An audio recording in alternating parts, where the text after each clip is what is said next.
Hello, everybody, and welcome to Altered Carbon Osaka Eternal. I am Xander Genre, and I'm your storyteller for tonight, and I'm joined by some amazing players. Let's go around and say who we are and who we're playing, starting with you, Markia. I'm Markia McCarty, and I am playing Satya, who is basically Banksy meets Rufio, or vice versa. Ooh. And Michelle. Hi, I'm Michelle Wynn Bradley, and I am playing Ben 10, the owner of a sleeve fabrication corporation called Revamp, and a totally cool girl with a heart of gold. But I've actually not been really that nice the last episode. I don't really, didn't really come out yet. Working on it. We'll see. There's We're not friends growth. yet. And then specially joining us tonight, hello, Gabe. Welcome. Hi, I'm Gabe, Gabe James Games, and I'm playing Patch, a bit of an engineer, and if I must say, I make this new sleeve look good. I'll say. And May. Hi there, I am Melee Damage, and I will be playing Sable, a bit of a street ruffian who is here to tell you that glitches are in fact bitches. Mm-hmm. And Sable, we're actually going to start with you this evening. Now, some of you may recall that the last game ended a bit traumatically, and I will say that all of you, as soon as the decapitation happened of Patch's sleeve, you recognized that technique, and you know that the stack itself is not damaged. You were surrounded by what you thought were enemies, and they reveal themselves to actually be people there willing to help you and get you out of the theater. And they spirit Patch's sleeve away. Um, now, Satya, you had a bit of a run in, as is your wont to do, in that you had your goon squad blow up a beloved donut establishment. So it was particularly tricky to get you safely out and away back to your home. Ben 10, you had no problem because you were sort of not connected officially. The police never really caught on to your identity or your association with your shop, so you were able to sort of slip away into the night. Sable, you were here under the orders of the AI Fox, and you know that he's out there to protect you. In fact, one of the things that sort of sticks out to you is when all of you were connected to VR, when you woke up again, the people that had surrounded you and connected your sleeves to the equipment were slaughtered. Something in the back of your mind pings that it looks familiar. You may have seen this handiwork before. And that thought sort of wakes you from a slumber. As you look around and you're back inside the workshop, the familiar sort of quarters that you've been given as a recovered sleeve and DHF stack. The AI, through the power of nanoswarms, is able to move around the workshop and physically manipulate things. It seems as though it's a person in a jumpsuit with a helmet that seems to be shaped vaguely canine or lupine, with red markings that indicate a fox. He looks over to you as you stir awake and says, "Ah, my child, it seems I have awoken you. Are you all right?" Oh, yeah, no, Fox, you didn't wake me. That was is a bad dream, or for the most part, not really a dream. It was a reality, sadly, I think. He moves closer to you and sort of grabs your hand in a sincere gesture and kneels down to be sort of eye level with you and says, I never intended for you to be in that much harm. You have to trust me. I did not know how dangerous this was when I sent you in.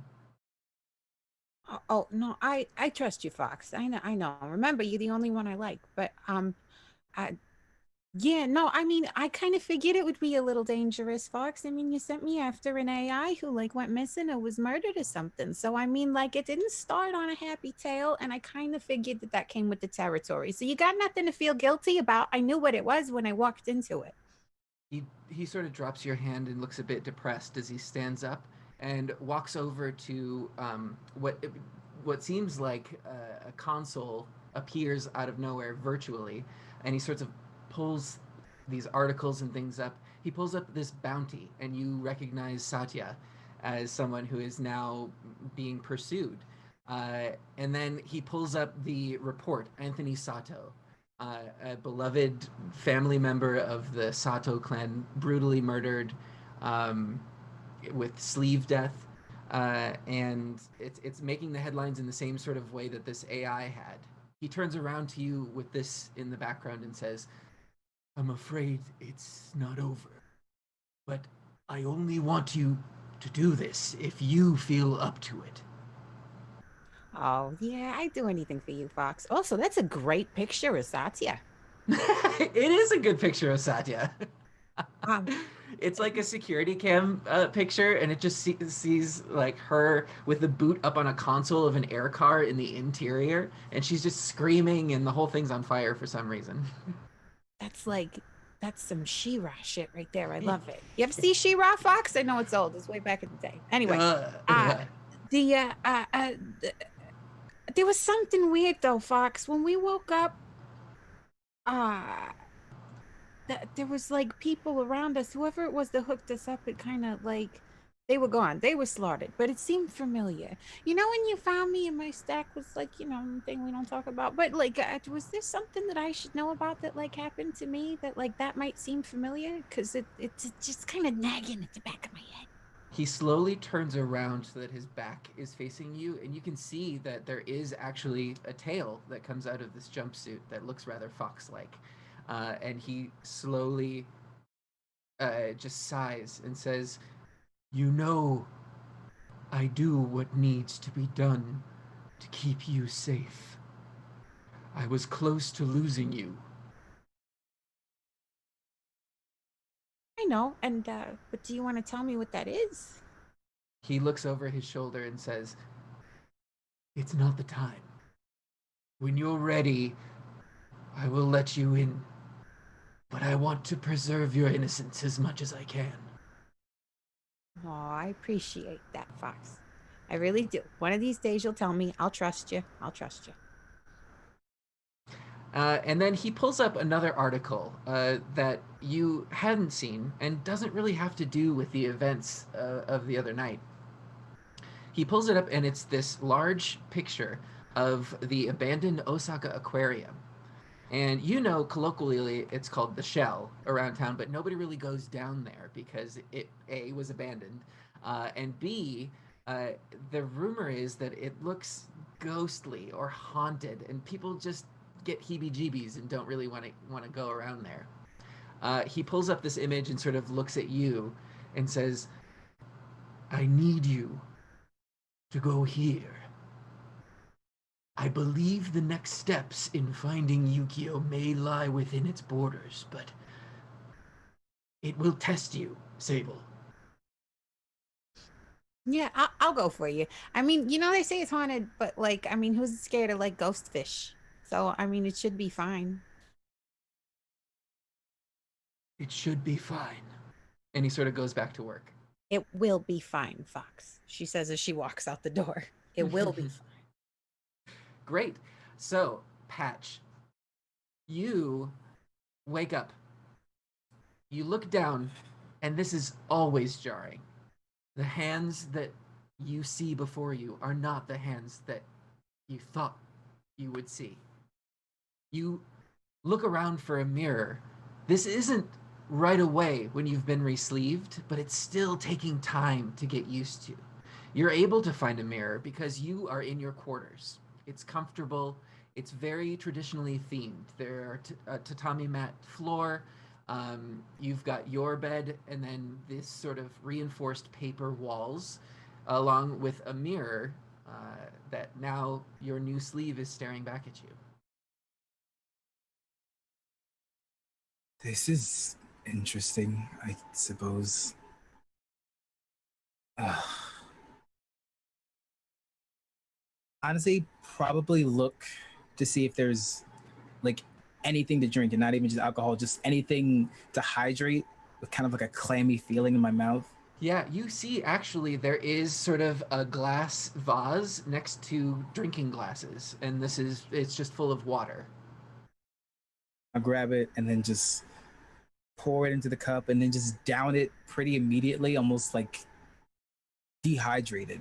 As you're gulping this fluid down, you can feel that your muscles feel different. Your digestive system feels different. Everything is a new experience. And you do feel that this quenching property of the water. You know that this sleeve has been in like stasis, in preserve for emergencies. And you don't know what triggered it, but this seems to be some sort of emergency situation from your family. That's a problem. As you look around in the mirror, you see the telltale signs of these humps on the sleeve's back. It's covered by this finely tailored suit, though, and it seems as though you're in just some the nicer clothes than you've had in quite some time. Oh, I don't know if I did something wrong or something right, I guess. Huh, You not get bad. a notification on your ONI, your optical neural interface, and it's the AI again. This Fox, who you know through your connections because you work with AI, that this one has a reputation for going out, finding broken stacks and broken sleeves, and sort of reuniting them in his workshop. This is actually how Sable came to be, and he's sort of entrusted you before in protecting her. This new message sort of pops up, and you see a letter from Fox. Do you open it? Yes, I do. It says, I never intended for you to be hurt in that way. I apologize profusely. However, I must continue to ask for your help in the search for Yukio. Please help to protect Sable and the rest of your team, and I will help to make your dreams a reality. And there's an emoji of a fox. I'm not sure if I trust you, but yes. And Hmm. I'll just close the message. I probably won't reply, but Left it I'll at unread. least yeah, I'll acknowledge it. Yeah, great. And then you have a little bit of time. So as you sit and go over sort of your memory of the events that went by, you know that a kabuki technique was used on your previous sleeve.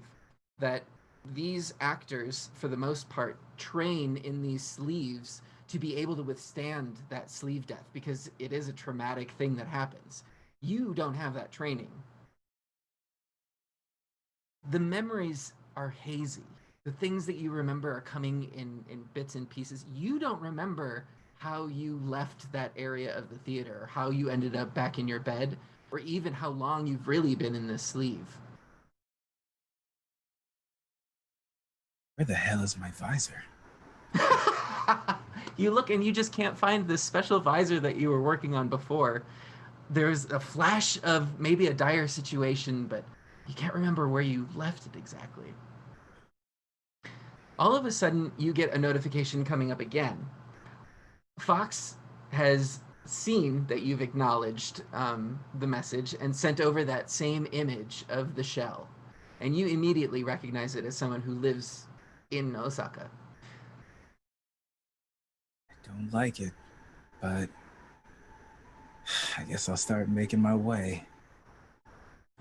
And as you turn to leave, there's this feeling as you get used to your new body. It's it's powerful. That's not gonna happen again. Ugh. Nice. Cutting over to Satya. You have had the evening as you sort of gotten away, and you get a notification as well in your Oni, and it looks like it's a message from a certain tiger. About time. So you open it up, and you see the staring back at you is this amazing picture of yourself on this bounty that you're wanted, and that a lot of bounty hunters might be looking out for you. Uh, Underneath that, you just see the message, "We have this covered. You are amazing. Come meet us. And then an emoji of a tiger. Okay, Satya immediately screenshots because she's going to spray paint that somewhere. Amazing. Yeah. Yeah, so you have some time now. If you'd like to prep, I will say that you have gotten some sleep. You can sleep pretty well knowing that you are protected in a way, and now you are up and ready to continue on your sort of mission to find Yukio. Okay. Well, after Satya stops doing some target practice with daggers against her wall, Ah! she's gonna want to see if she can shake down some more information from some of her contacts out on the street who are also probably a little bit more cowed now that she has a bounty but is also protected. Hmm, that's true. So let's use some of your. Let's make a roll out of it. Let's pull your. Let's do. What do you have? Oh, okay. Here, since you're going about it this way, I'm going to make it an intimidation roll. People are intimidated by your bounty, and they don't want any trouble, so they're just going to give you some information if they can. So let's do an intimidation roll with a bonus D8 as well. What's the target number? Oh, it's going to be up against your willpower of 5. Okay.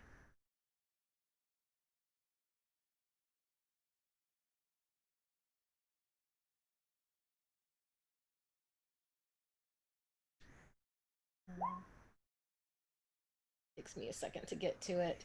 No worries. Oh, yeah. Okay. Oh, so we take the target was 5. Uh-huh. So the roll I got a 6 and the bonus was an 8. So you have 1 degree of failure, but since this is an intimidation check, I would say that. How would you like to narrate the failure based off of that information? Okay. Um Satya goes to, well, she thinks she's gonna go to the group of kids down the street from her that are really good for info and are just kind of like awed Mm-hmm. by her, but they're not there. Like, Uh-huh. in fact, a lot of her informants that she would usually go to for this, they're just missing. They're I not will on their corners. They're not picking up the phone, and she's just like, "That's weird." I will give you this too, since was intimidation. You're noticing that not only are they not there, they may be avoiding you. No one avoids Satya. Great. So yeah, that's one of the things that sort of you gather from the streets is that people may be avoiding any contact with you just because your name is a little bit hot right now, even though you have protection. Well, obviously, gonna have to fix that because no, people don't avoid Satya. You steer Right. clear of, but you don't avoid. There's a difference. There's it's intention. Yes. So, is there anything else that you would like to follow up on, sort of leads or anything like that? Okay, well, Satya has the really nice visors that she somehow got, Mm-hmm. you know, was was Yes. lent to her by Patch. So she's like looking at that and kind of really, and has a second where she just kind of like mourns like her new friends that was murdered in front of her, and she like wonders because she didn't think that it was stack death, so kind of Mm-hmm. wonders where or when they would be spun up. And then Sleeve death rather than right, stack I'm death. sorry, slave death. Yeah. Yeah. Yeah. Yeah. And while she's thinking about this, and she knows that she has to go to where the tigers said that, like, hey, we want you to meet here. While she's thinking of them, she tags her name onto the side of their visor. Just Satya. Yeah, be like, so yeah, be like, now this is worth even more. Yeah. Yeah, so as you're running your scans, you actually have been running the coordinates that they gave you from the Tiger, of like meet us here, and finally the result pops up, and it looks like it's the shell, this abandoned aquarium. Oh man. Well, it's supposed to be haunted. You have heard that through the array. Yeah, I wish I could run into a ghost Mhm. just so that I could scare someone who's already died. uh, just as you say that, a notice pops up that you're getting a sort of it's transmission. It's one of your communicators that has gone rogue that wasn't out on the street. Um, and it looks like one of the other members of your street team, Frost, is sick. And this is just coming into you now, but it looks like they're unconscious. Oh, that's not any good. No, Frost is like the hardiest out of all of us. Yeah. Yeah, I once saw them actually eat what might have been 1,000-year egg. 1,000-year old. So Yeah, the century egg. Yeah, but it's 1,000. yeah. Should I? Okay, well they're near the shell, so Yes. I would want to do a pit stop there to check on them. Okay, so you're heading out, and then along the way to the coordinates that the Tigers gave you, you're going to stop over at Frost's place. I'll just give this to you now before we head over to Benten. That on your way there, you notice that the same sort of protection that's helping you with your bounty, Frost sort of has that same protection, and you see sort of members of the Tigers, you think, that are sort of out and enforcing the perimeter of her area. Oh, then Satya like looks one in the eye and goes,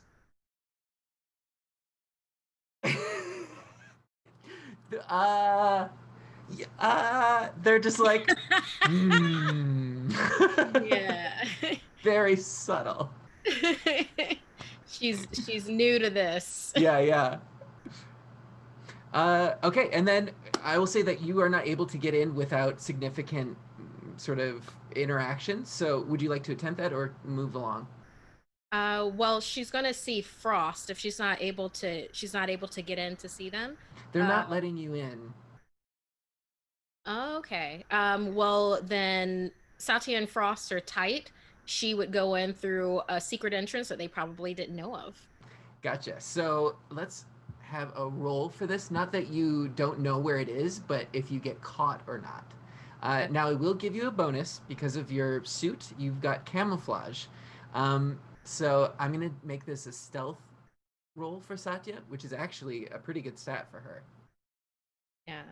Because those are the two spectrums of Satya. She either crashes through the skylight Yeah. or Or is completely gone. exactly. So There let's is do no it. in between. All right. Let's do a stealth check. I'm going to give you a bonus d6 because of your specialties. And then I'm going to do a d4 of luck on this one too. So if it fails, it's going to fail spectacularly. Hey, that's where Satya lives. Yeah. So the target number? For that one, let's do 5. And you said one bonus of a d6. Yep. And a d4 And of luck. d4 of luck.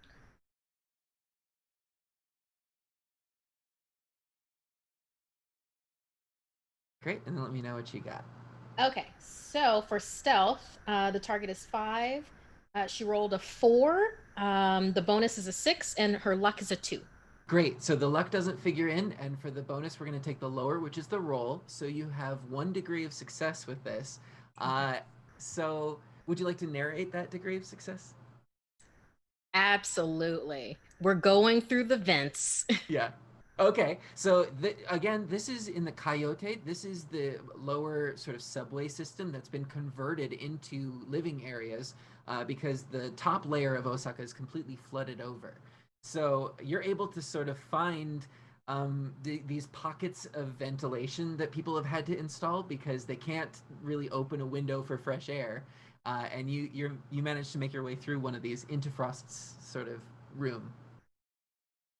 Yeah, and you see like Satya does like a boot to like push the vent through Very and then quietly. very quietly. Yeah. Yeah, so you managed to make your way into the room, and you see your friend Frost laid out on a bed, and they look pallid. It looks as though some sort of um, like darker veins are appearing underneath her skin. And she seems paler than usual, and she's got bright blue hair that sort of falls in a heap around her. And you can see that her eyes are moving as if they were in REM sleep. But she's breathing, her sleeve is breathing very shallowly. Red leather, yellow leather. Yeah, Satya goes over, sits on the bed like next to them and tries to like gently tap their cheek and like kind of shakes them a little Yeah, bit, and she's I not. will give this to you without a roll that she seems completely unconscious and unresponsive and cold to the touch. Her sleeve does, at least. Well, Satya does know that what this looks like to her. I mean, she has heard some rumors Mm-hmm. that have been going around about ghost viruses. Yep. This is what that looks like. Yeah. Um, and with that, it's rumors of that have been like spread from system to system, and it's just malicious virus software, Mm-hmm. and that the person could end up losing consciousness, like exactly like this. It seems to be the So case here, yeah. So what Satya's going to do, since her and Frost are tight, she's basically going to make a note of Satya's sleeve's IP address. So if Mm-hmm. she can get some sort of cure or antidote to this, she'll be able to download it directly to Frost. Got it. And since nobody else is in the room, Mm-hmm. Satya just kind of straightens up the room a little bit Mm-hmm. and then leaves a package of Twinkies on the night table. Right. Weirdly enough, these Twinkies are from like the 2000s. They just lasted that long. No, just kidding. Well, Frost is strong; they could take it. Yeah. They ate a century egg that was 1,000 years old. That's the same thing as a Twinkie in this universe.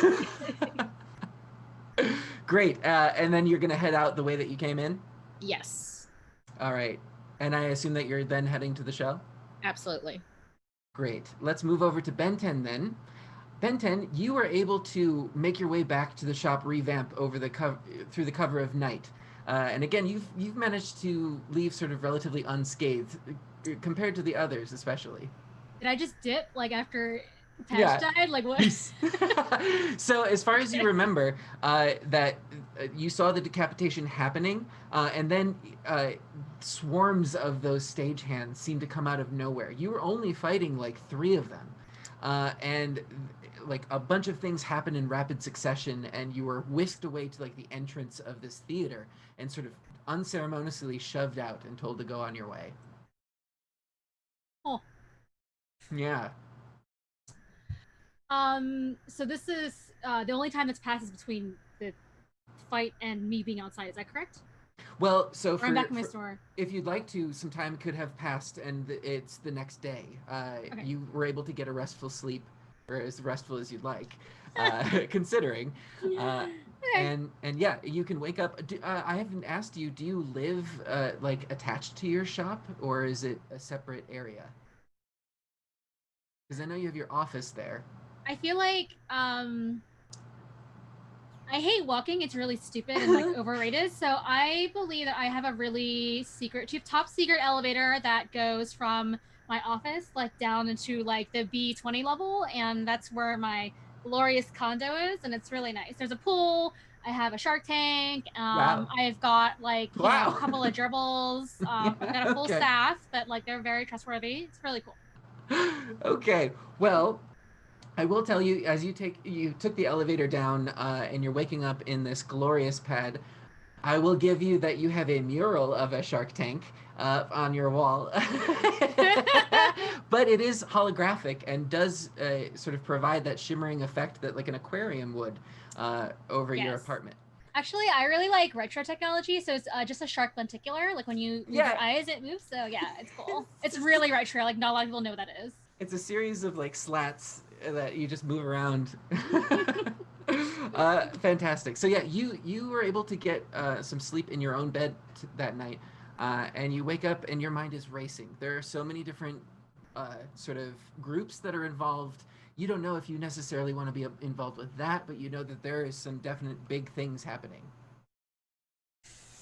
Beasley, where are you? I bring up my Oni. Beasley, get here right now. Oh my god, you're taking forever. Are you, just to clarify, are you summoning Beasley into your apartment or are you in your office? Oh, like calling him. Right. Yeah. Okay. Just like a call. Right, but are you calling him from your office or from your bedroom? Yeah, sure. I'm not okay. around. Yeah. So Beasley picks up and he it looks like he's holding a cup of coffee sort of in the shop. But again, you only see this sort of bust up and he's like, "Oh, boss. Yeah, what can I do for you?" I had an amazing night. Thank you for asking. Yikes. I need you to do some research for me, bud, because I don't like have a lot of time. Can you please look up all you can on the names? Oh, yeah. He sets down the coffee. Make a note. Yeah. Satya, Sable, and Patch. Mm-hmm. They were all. I mean, I can trust you, right? Yeah, I feel like. Oh yeah, boss. You can trust me. The way you say it doesn't. Okay, listen. Oh, trustworthy Beasley. That's what they call Beasley. Oh, Beasley, forgetting your own name. Remember, bud, if you ever cross me, I brought you into this world. I could take you right back out. Okay. Oh wow, I didn't know that was true, but okay. Yeah. Just, I mean, metaphorically speaking, if we're doing that. I need you to find all the information. Stop. He sort of exclaims as you're talking and says like, "Whoa, this Satya person's got a bounty," and it sort of pops up. Oh, really? What did she do? She blew up a donut shop. Oh, the heinous crimes. Wait, when was that supposed to happen? And he's just like, it doesn't have any other details. Okay, well, weird. So donut shop sounds like a really crazy crime to me. It seems pretty small potatoes, as I say. Well, it's interesting that they don't have a wanted poster out for them, but rather a bounty. It's gonna get all the criminals to go after them, the bounty hunters. Sounds like a setup, but I don't know. They seem pretty off the rails. Anything could happen. What about the other two? Nothing comes up for Patch. Do you have anything more to go on? Probably re-sleeved, like today. Re-sleeved? What else? Has a weird hump.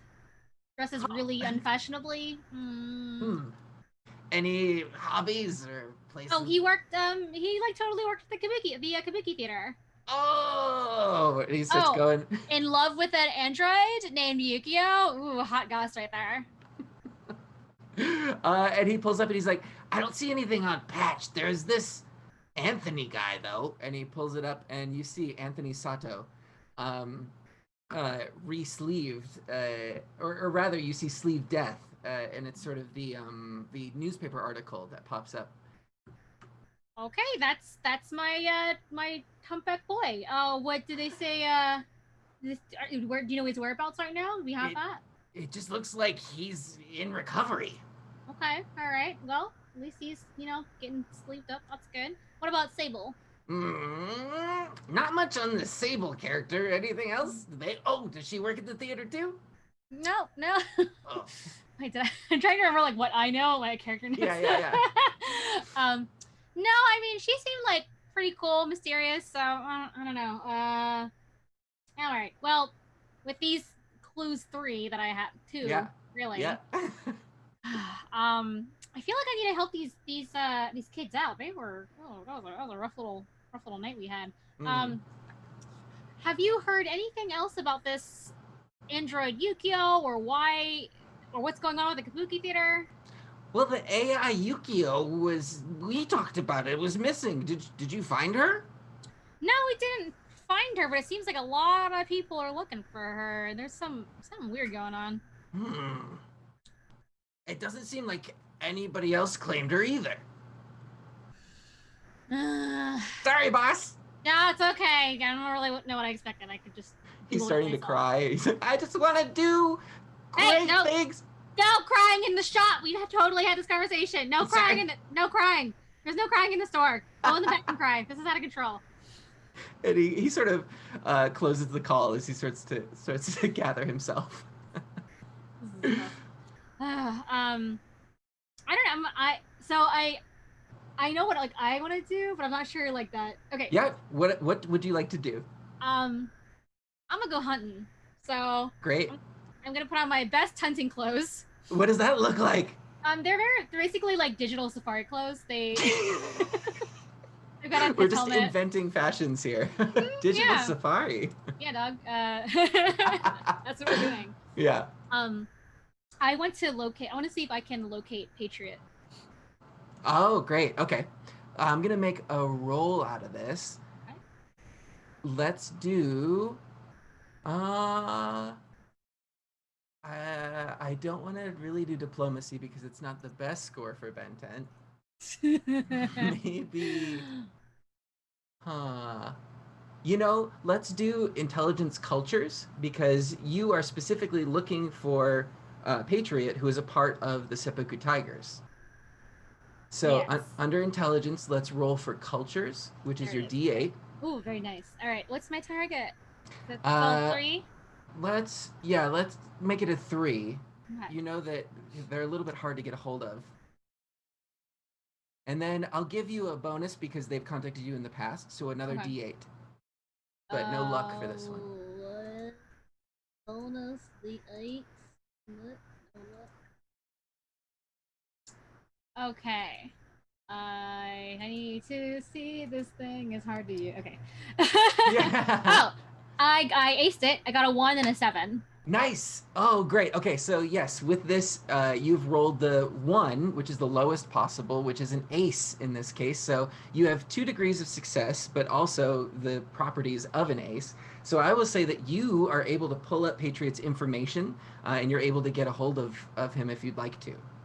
Yes. I'm walking and talking. I'm starting to like get out of my luxurious apartment. I'm making my way to the street level. Yeah. Ding dong, Patriot, how's it going, bud? I'm just ringing him up on my Oni.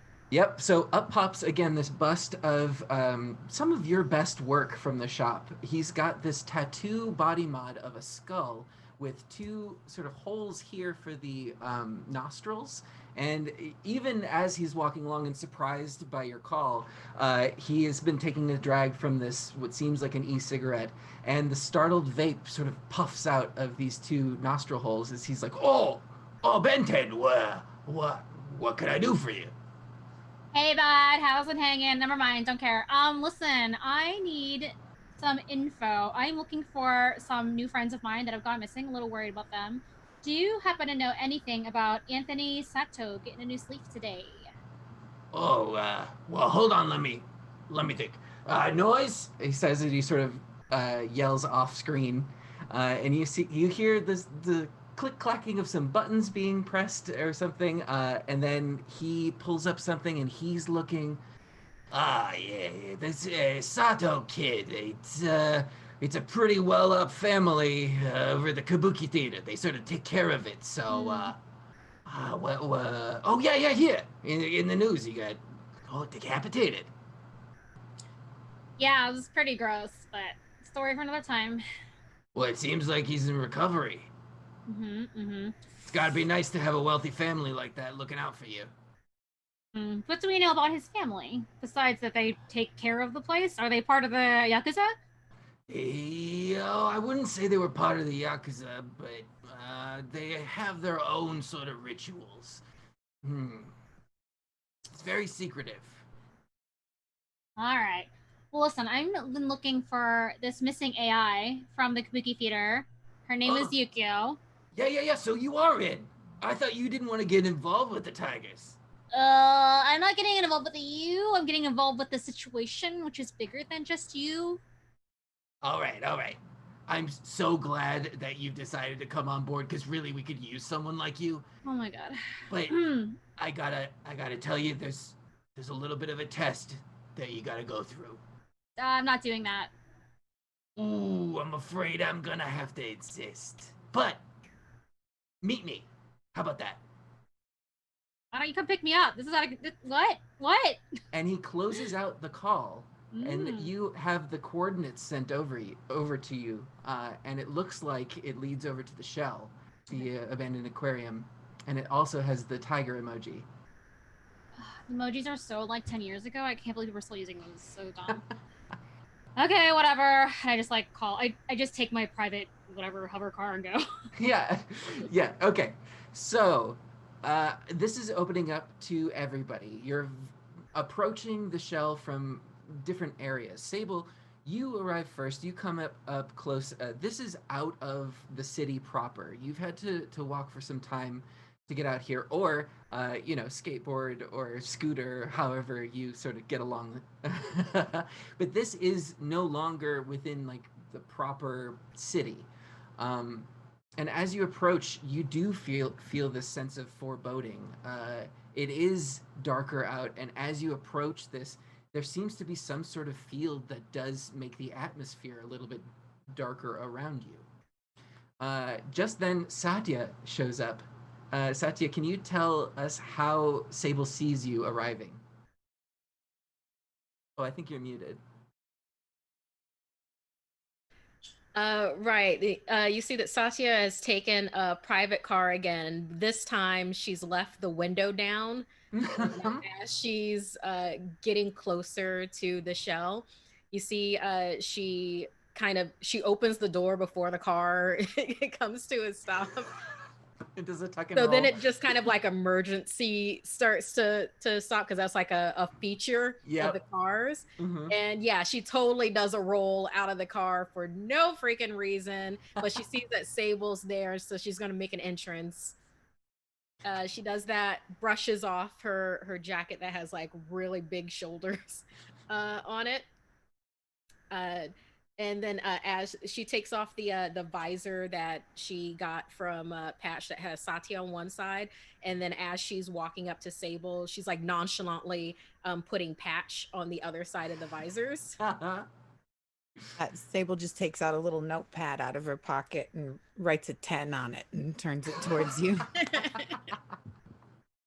That was quite an entrance. I like that. Also, this place is really creepy. I don't know if you're picking up on these vibes, but I am. But I'm not liking this. I'm more of like a city girl. This is like, I don't know if this is like the suburbs or the country, but I'm not really feeling it. Yeah, I'm gonna say right off the bat, I'm not scared. I'm not at all. So at that moment, there's a crack of lightning in the sky. Satya like grabs Sable and is like, ah! At that moment, Benten arrives. How would Benten like to arrive to the scene? I'm arriving in my really cool holographic, which changes colors between like pink and blue and purple. It looks kind of like a motorbike from Tron, but it's like way longer for no reason. And there's like little wings on it. So anyway, I kind of like hover on in. And the top opens and it like floats me out. I don't have to like jump or walk or anything. I just walking is dumb. And my safari outfit has changed colors to be aquatic themed. So there's like little sharks and fish on it now. Amazing. Yeah. Oh, and I forgot to ask, what does your bionic arm look like? Have you changed the the switch out? Yeah. Yeah. Right now it's just like in like low grade mode, so it's just like pulsing like kind of a electric neon green color. Yeah, it's chilling, not active. So yeah. Yeah, hey, you see this amazing vehicle pull up and Benten floats out of it. Hey, what's up, kids? Long time no see. Hey, I'm wanted, by the way. I heard, bad girl. Something about donuts? Yeah. Okay, so you know the whole distraction I made outside for us to like be able to get away easier. Oh, you really did that? I thought you were just lying. No, of course I did that. Of course I did. Like it's everywhere now. Everyone knows Satya did that. But you know, I'll take care of it somehow. Your arm Yeah. looks good. I thought for sure you'd have the fish in it this time. I mean, especially meeting you here because it's kind of where we're headed. I know last time I said, but I like this. I like the pulsing thing. It's very nice. Well, yeah, that's because like I have fish on my clothes, so like you can't have fish on your arm and your clothes. It's sort of like too much. You gotta like divide it up a little bit. Your style is hard. Nobody likes animals. Yeah, you're right. It's a little too matchy. Speaking of fashion, you see this fancy new sleeve come strolling up. Patch, how do the others see you? Probably just walking around the corner with a bit of a smirk on his face. Most likely, even though some people think walking is dumb, uh, took the extra time to walk because it took time to get accustomed to the sleeve, making sure the motor functions worked in a way that my brain understood, and then also uh, get a little bit of a new presence to see how people reacted to it, how strong it was. Pushing against things and see how much resistance it felt like there was when I was coming by, and then just coming around with a bit of relief and then a slight bit of petty nature that I'm the only one who seemed to metaphorically and literally lose their head in that circumstance. That's true. So all of you do see this strong, powerful sleeve, but you've lived in this world, especially you, Satya. You've lived in this world long enough to know that the real personality is behind the eyes, and all three of you can see it. This is Patch. Hey, buddy. Wow. Yeah, that. You upgraded. Yeah, that it was a gift, apparently. Did it come with a sense of style? Not saying that you didn't have that earlier, but there's just a marked difference. Yes, I do not know how to dress like this. It's a good look. I think I might keep it. Yeah, I just, Good. I'd be kind of worried about what else they've put in there that you didn't have before. Well, if we find out, let's hope it for someone that tries to cut off my head again. I like to return the favor. As he says this, you all sort of turn at once in that sort of horror movie way as the camera pans to the shell, this abandoned Osaka aquarium. It's aptly named because it is a shell of what it formerly was, and there is this sort of dark ambience that comes out of it. As you move closer in, it doesn't seem like there's a formal entrance as such. It does seem to be sort of loose rubble and large pieces that maybe have come to be from the earthquake that had happened or through construction or demolition around the area. But it does seem like this sort of rocky path in. Who would like to take the lead? I I think Patch explicitly says he explicitly asks, "Who here actually thinks this place is haunted?" Well, whether it is or it isn't, we're still going in. I've got a contact in there that is thrilled with my work right now, so. Is that a maybe?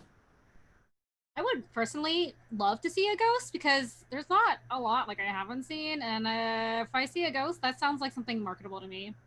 While they're It's, talking, Sable just starts marching towards the building. Okay, Okay, we're walking. We're Yeah. walking. great. Satya So definitely catches up. Like, it's like, someone's going first. yeah. So Patch, are you taking the rear, or are you going to be sort of Yes. in the middle? Okay. Yes, So- there's it's still not he's still not confident in this sleeve yet, Mm-hmm. and there's a little bit of self-preservation at this point because he's the only one that suffered last time.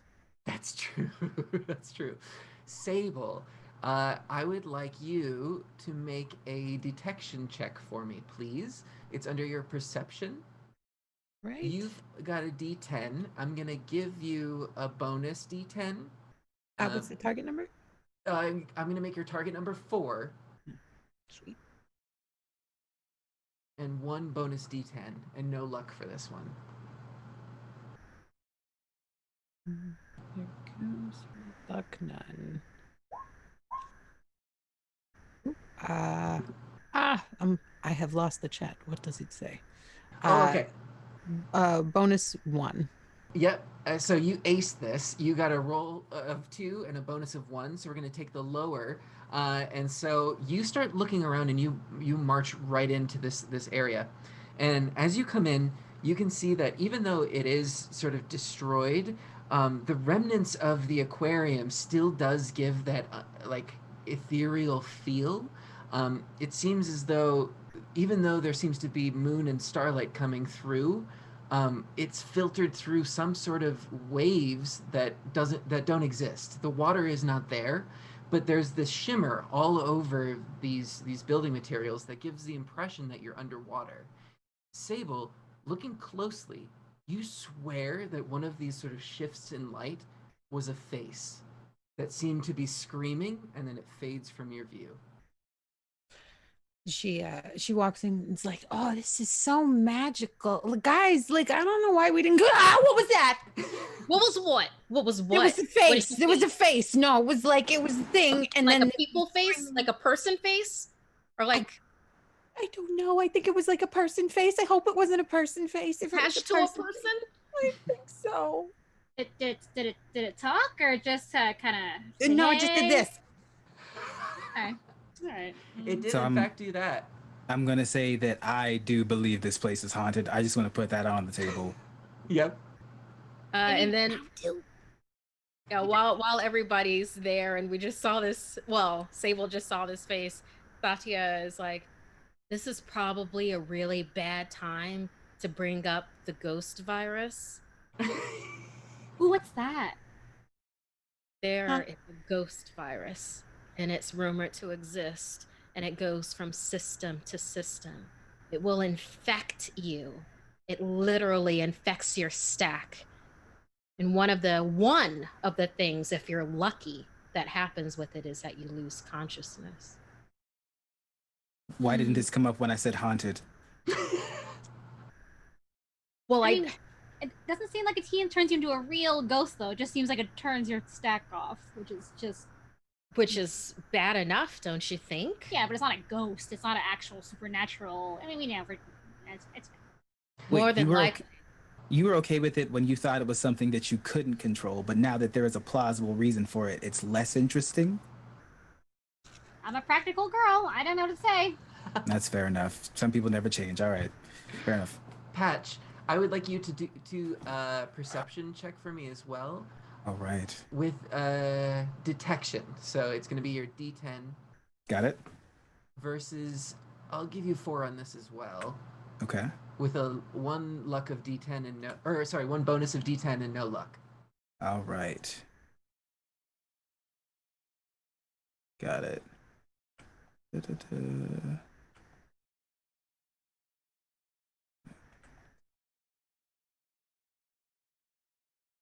This sheet is such an interesting thing to learn. Mm-hmm. Okay. That is the best way to put All right. So, that's 2 10s. Oh, yeah. Yeah. So the target was 4, and you rolled. Not only is that the crit fail on the roll, but also a crit fail on the bonus. So I'm going to say that this was sort of catastrophic. Oh, yeah, absolutely. As you're looking around, you're in the back and you're like, I absolutely 100% believe this place is haunted. A full-on apparition just appears in front of you, and it seems like the ghostly visage of this young woman who is terrified and screaming, but you can't hear anything. It just sort of materializes in front of your eyes, and then it sort of startles you, and as soon as you were having a conversation with Benten turns around and sort of matches the face, and it disappears, and now all you see is a concerned Benten looking at you. Hate this place. Oh, I think you're muted, Michelle. Did anyone else see that? See what? No, I hate it. I hate it. I'm with you, Sable. I saw something, and is it then another one like this? It was more like, and then it went into Benton's face. Ooh! It's in Benton? Is it still there? Can you see anything? Is it cool? Do I look cooler? Are you all right? I mean, do you have superpowers now? Do you feel like you have superpowers? Do you feel like you're gonna pass out? That's more the question, because that's what Satya just said. Like, are you okay? You okay? Do a boo. Boo. No, it didn't work. Nope. It doesn't seem like there's anything out of the ordinary, and you don't feel any different. I mean, I'm a little hungry, but Right. Sable, as you make your way in, the sort of broken down part of the aquarium fades away into some more structure. And it's not necessarily the solid structure of a constructed building. It's more like these collapsed parts have formed a sort of cave. And as you make your way in, there is a sort of ceiling that gets lower and lower, and all of you are feeling this sort of cramped nature. Um, would you like to do anything before entering this particularly small opening? It doesn't look like you can see very well into it. Does anybody got like a flashlight or anything like that? I've got fire. That works. can I just I always have a lighter, like a small lighter torch on me. How did I die first? guys, I have like a whole arm that can just kind of boop boop boop, and I just turn it on. Like- so it's glowing. Like the flashlight app, you sort of raise the brightness of it, and it gets brighter and brighter, and you can see that it's a neon green sort of light that shines out. So do you go to the front of the line then? I stand sort of like right behind Sable and put my arm sort of like in front of her, so I'm not the first person. Got it. So you do have this light from Benton, and shining in, you can see that there seems to be the remnants of some control panels or machinery of some kind that's inside, but you definitely see more of this wavering flicker effect. But it does seem to sort of dissipate with the green light. Can I check the control panels and see like if they work or if there's anything I can do with them? So you make your way into this sort of passageway, and you're fighting with Ben 10 who's trying to keep it lit, literally. And you make your way in. Sable, can you roll one more detection check for me? No bonus, no luck. What's the number I need to beat? I'm gonna Target make number? it a 5. Okay. No bonus, no luck. Let me know what you get. 1. Oh no, that's an 11. Oh, yeah. Oh, okay. So, yeah, the target Oh. was 5. That's 6 degrees of failure, but it caps out at 5. And so, this is what happens. Sable, you make your way in, and you're all eyes on this control panel. You're like, finally, something I can, like, manipulate or understand. And you make your way in. And you don't even notice, but your foot sort of presses down. And this blue energy sort of shines down from this ceiling in a perfect column. Benton, I need you to make a roll to get out of the way, otherwise your arm might be caught in this as well. Yeah. So why don't I do... Ooh, you don't have very good physical things. Sorry, I wasn't made that way. Since I'm right behind Benton, could I Uh-huh. grab them and yank them out of the way? Sure, okay. Here's what I'll do then. I'll give you... This will be an athletics roll, but I'll give you a bonus of D8, and that will count for Satya's help in getting you out of the way. Okay, and what's the target? The target's going to be 3. That's so low. Very Uh-huh. low. Okay, well, And no luck on this one. D8. All right. Oh, my little thing doesn't really pop up. There it is. Cool. I rolled an 11 and an 8. Wait, how's that possible? Yep, no, that's right. Because you Okay. had the bonus. Oh, so yeah. failures again.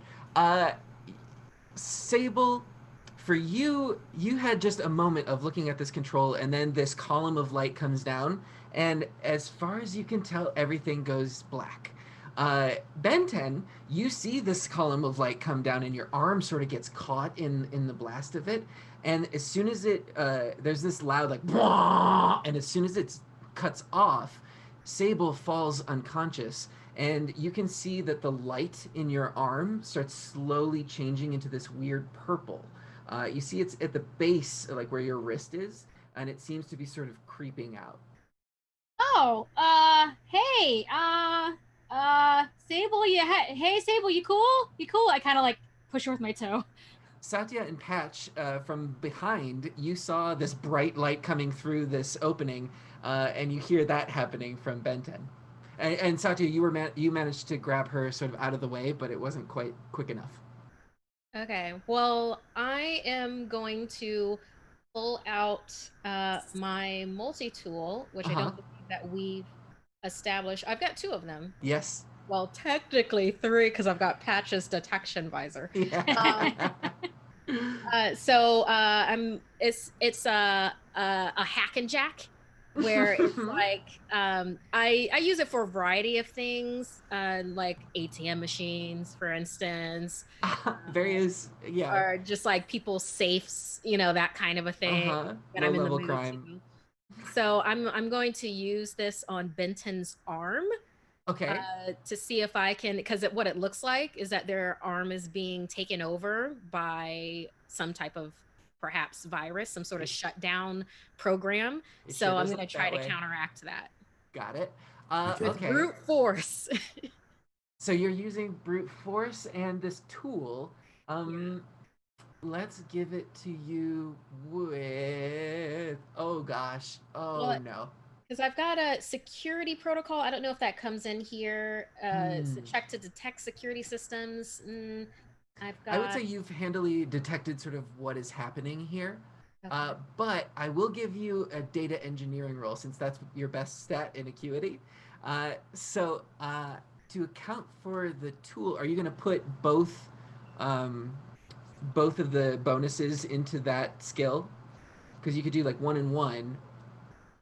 Yeah, I can't think of anything else that I would do besides trying to like um, stop this from happening and reverse it. So I guess I'd put both into data engineering. Great. So let's have you make a data engineering roll. I'm going to give you a bonus die of a d6, and that's going to account for your tool. Also, I'm going to bump up your acuity to 5, also from that other +1 from the tool. Okay, So so my with your target hack number and is jack. 5 then. Your target number is 5. You're going to roll your d10 and a bonus die of, what did I say, d6? D6. And no luck. Okay. Actually, a d4 of luck on this one. Sorry. Okay.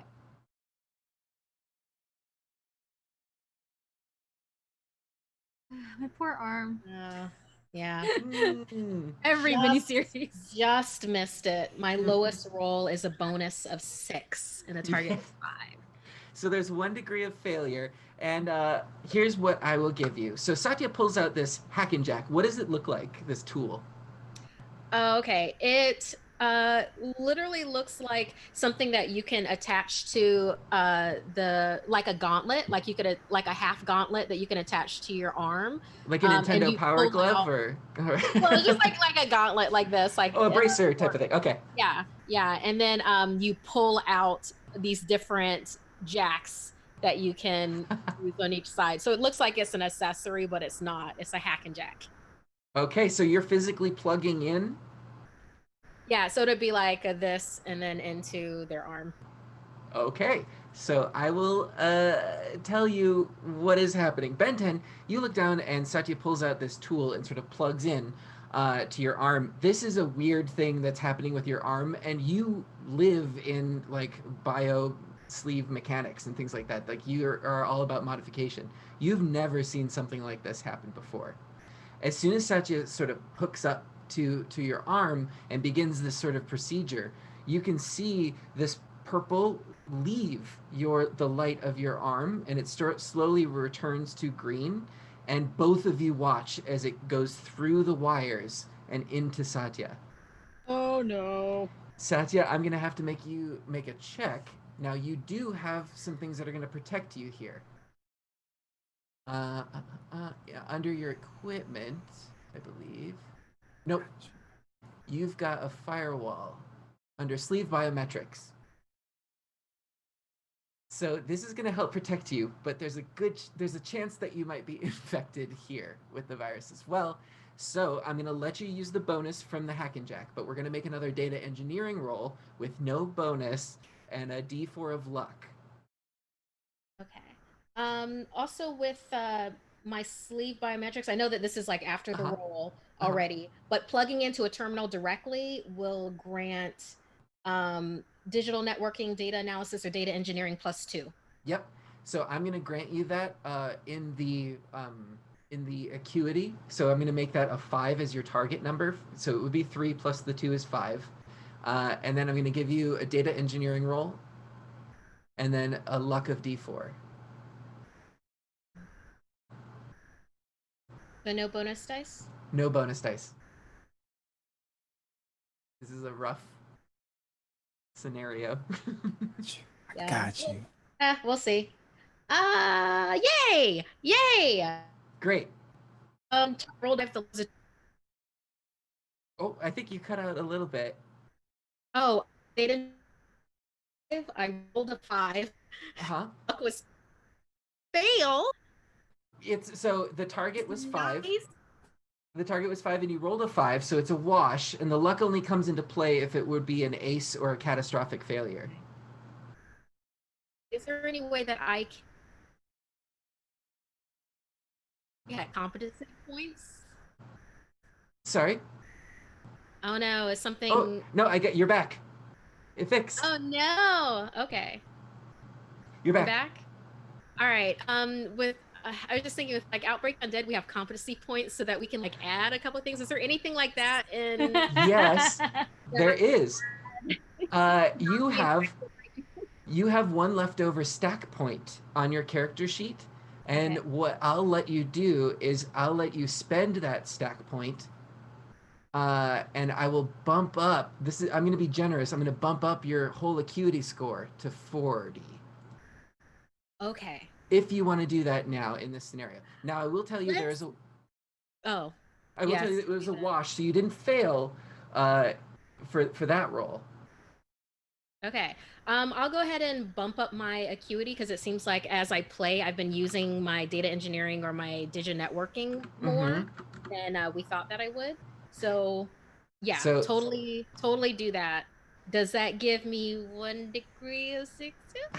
So I'll say that what happens is you are able to physically see this purple light come up through your hack and jack, and it's going up into the implants that you have. You have it jacked into your head, and as it sort of Benten and Satya both watch this come up, and as it gets into your head, you can feel it that you've locked it down. You've captured this virus and it's in some sort of firewall protection in your head. Now, it is still in there. And since you have a critical failure on your roll when you were trying to help, I will say that this is timed. Eventually, your firewall is going to run out and you will be infected. But you have managed to clear this from Benten, and Sable is still unconscious on the ground. Before anything else, Patch, Yes. you've seen all of this go down. What would you like to do? I'd like to pull out one of my multi-tools, and I'd like it to be a data net. I want it to be a small device with like a small keypad and then almost like a long rod that looks like it has like a thing to capture light. And then I want to put the light inside of the beam coming down to try to catch the data and pull it into like an empty program so I can see what actually starts running. So I will tell you that the column of light was a quick beam down and sort of like a blah, and then it cut out. But the flickering light, the ambiance, is still around. So if you wanted to try to catch that with this device, I would say that would be the... Okay. I'd love to. Yeah, let's do it. Yeah. So I will say... how would you like the data net to enhance this? So this is us deciding what skill it's going to add a bonus to. Would it be for searching, or would it be data analysis? Or... I was thinking data analysis. Great. So I'll say let's put both of the attributes into this data net for data analysis. You can make that roll. I'm going to grant you a 5 for the target number. Okay. And it's a D8 for you. With your device, I'm going to add a bonus of a D6. Okay. And no luck for this one. Okay. So wait, is it one bonus dice or no? One bonus die of a D6. Okay, got it.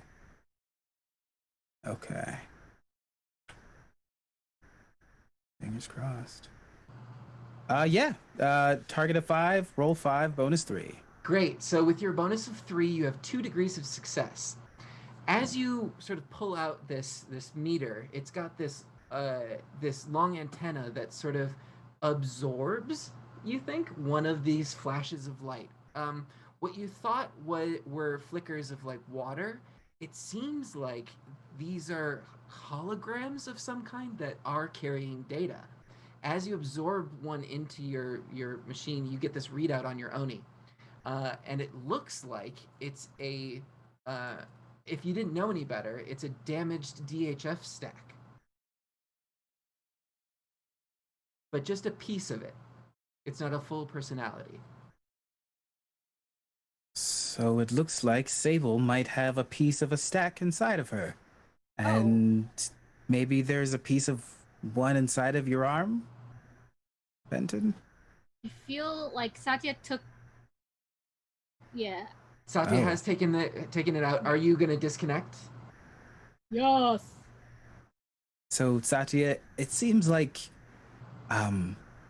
you have an essence of a person inside of you, which may make sense as to why people shut down. It takes over, but there's not enough there to really do anything. I think you're muted. Are you telling me these ghosts don't understand the concept of consent? Because that sucks. I'm thinking these gross. ghosts are it's more like you're being put onto the back burner and the person up front is continuously sleeping. Whoa, no one put Satya on the back burner. That's not something that's going to happen here or anywhere else. Okay, well, I think the bigger question is, one, Sable we need to take care of her. But also, two, someone's doing this. I mean, someone's taking apart people's stacks and personalities and, like, throwing them around in a ghost viruses, which is super not cool. Can I use any of my digital engineering medicine to help Sable? Because I don't know if she's unconscious or if she needs like a D6 healing, because I can do that. Yeah. No, I love it. Yeah. Why don't we have you? First of all, welcome, Raiders. Thank you for raiding Good Time Society and Becca with welcome to the future. And let's see. I'll have you make let's have you do not medicine, because that's not great for you. Yeah, I just said on my equipment I have I don't know, heal wounds. Right. Oh, okay, yeah, that'll give you a bonus. So let's say you pull out some of your med kit equipment from that backpack that you carry around. That's very cool. And I'll give you a bonus on that. So make a medicine roll versus your intelligence, which I'm going to give a bump to 4. So the target number is 4. It's down at the bottom. Got it, yeah. Your medicine is D12. I'm going to give you a bonus die of a D8. Okay. And no luck on this one. Okay, the D8 sounds a little arbitrary, but I'll do it. Boop. Okay, that was a. How come I can never see? Oh, there it is. Well, I got an 11, but then my bonus was a 1, so I aced it. You aced it. All right. You've got 3 degrees of success with this. So you look down and you're sort of trained for this because you have modified sleeves in the past. That's your whole business model. You're not a person that's on the floor working with the clients, but you've been around enough to kind of know your way around these dermal replicators. So examining Sable, you see that, yes, there is this sort of spread of the veiny purpleness that's underneath her sleeve. But you notice that the orange of her eyes and sort of the mechanics around it are pulsing with energy, as if she also had some sort of containment field within her. So while Sable is unconscious now, it doesn't look like she's taken any sort of physical damage. And it looks like her stack is sort of in a stasis mode. Chilling, but I can't wake her up. Not with the tools that you have. You Okay. don't seem like... but from what Satya did to you, you know that this thing is movable at least, or transferable, but it's risky. Okay, team. So we need a team name, but also team. We are probably okay with Sable being little sleepy buys right now. She's got a really kick-ass sleeve. I'm not sure who made this for her, but it's very good. So she has some protection, but we need to get this little ding-dong piece of a person out of her at some point. So Well, good. I've got an idea for a name. Satya's Warriors. Okay, well that's you're putting your name first. It's not really a team name. That's more of like a band name if you were the But lead singer. But we're warriors also. And I don't think we can do the Warriors. I feel like it's been done, but we'll think about it. Let's like take a knee on that. Workshop it. We'll So workshop it. the virus could be inside of objects because it was in your arm, correct? Seems like it. Have either of you seen my visor? Oh yeah, you let Satya borrow it, and back before you got slashed and dashed, and I think they still have it. From your viewpoint, Patch, you see a visor that has the name Satya on it.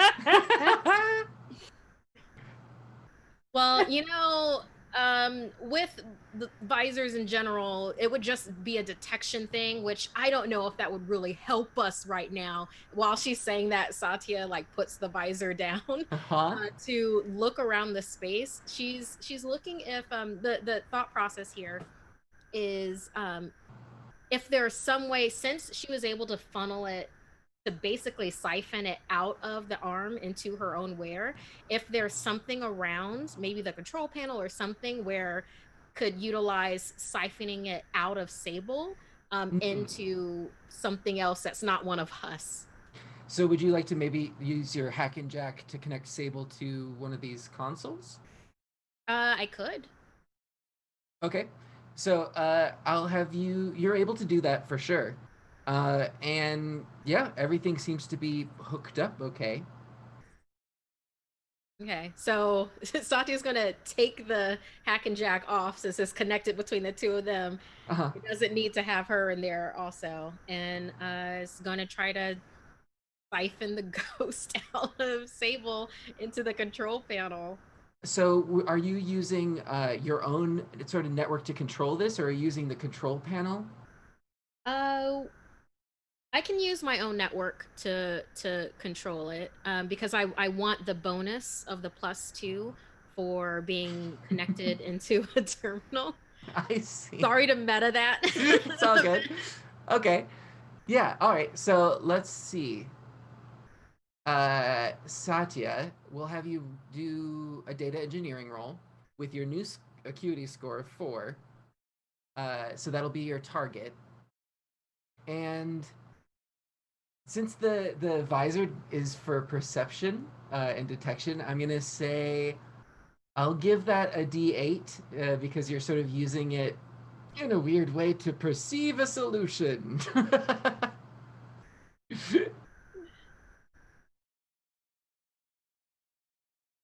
Oh, sorry. And your new target is actually 6 because I'm going to give you the +2 for your equipment.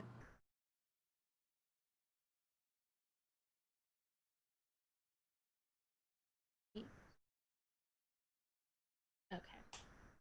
Oh, yay! Okay.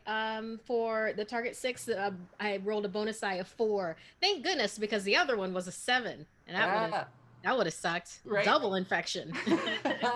So yes, you have 2 degrees of success there, and you're able to sort of access Sable's network within your own Oni, within your own sort of communications in a way.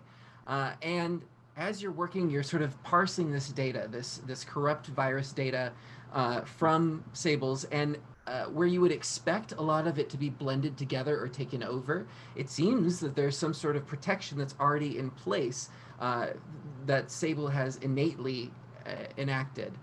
So you're able to take that data and sort of siphon it into this console. As soon as you do, all of you in the room, Sable, you wake up with a start, and this console glows with this purple energy, and then it sort of shuts down, and you can see that your hack and jack is smoking. No! So you quickly unplug it. Sable, you are back and conscious, and there doesn't seem to be any sort of residual signs, but Satya, your hack and jack is ruined. No. Yes, je m'appelle Isabelle. Gotta hate it when it does this. Sorry, demon be gone. Wait, no, where is that coming from? I don't. Who woke me up? Satya, was that you? Thank you. Yeah, you're welcome. I mean, I feel Satya like throw her hack and jack over her shoulder. One, I think it was collective effort. Two, was that your hack and jack or was that Patches? No, that was mine. These are, and then Satya stops and goes, "Are no ones." If they're no ones, why do they have your name on it? Is it on both sides? Sometimes I call myself no one. So it's no one's warriors. Right, dude, that's not our name. We're not doing that. On that note, No One's Warriors is going to take a quick break. Feel free to stretch, take a bio break if you need, get a snack, stay hydrated. We'll be back quickly in about 5 to 10 minutes or so. So stay tuned, and thank you so much. Thank you so much, Raiders, for the raid. Hey, Caitlin. Welcome back. We're playing Altered Carbon. We are in the future, and some spooky stuff is going down.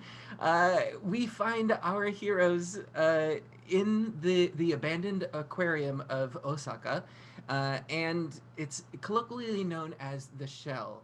They've uncovered some ghostly viruses that seem to be floating around in here.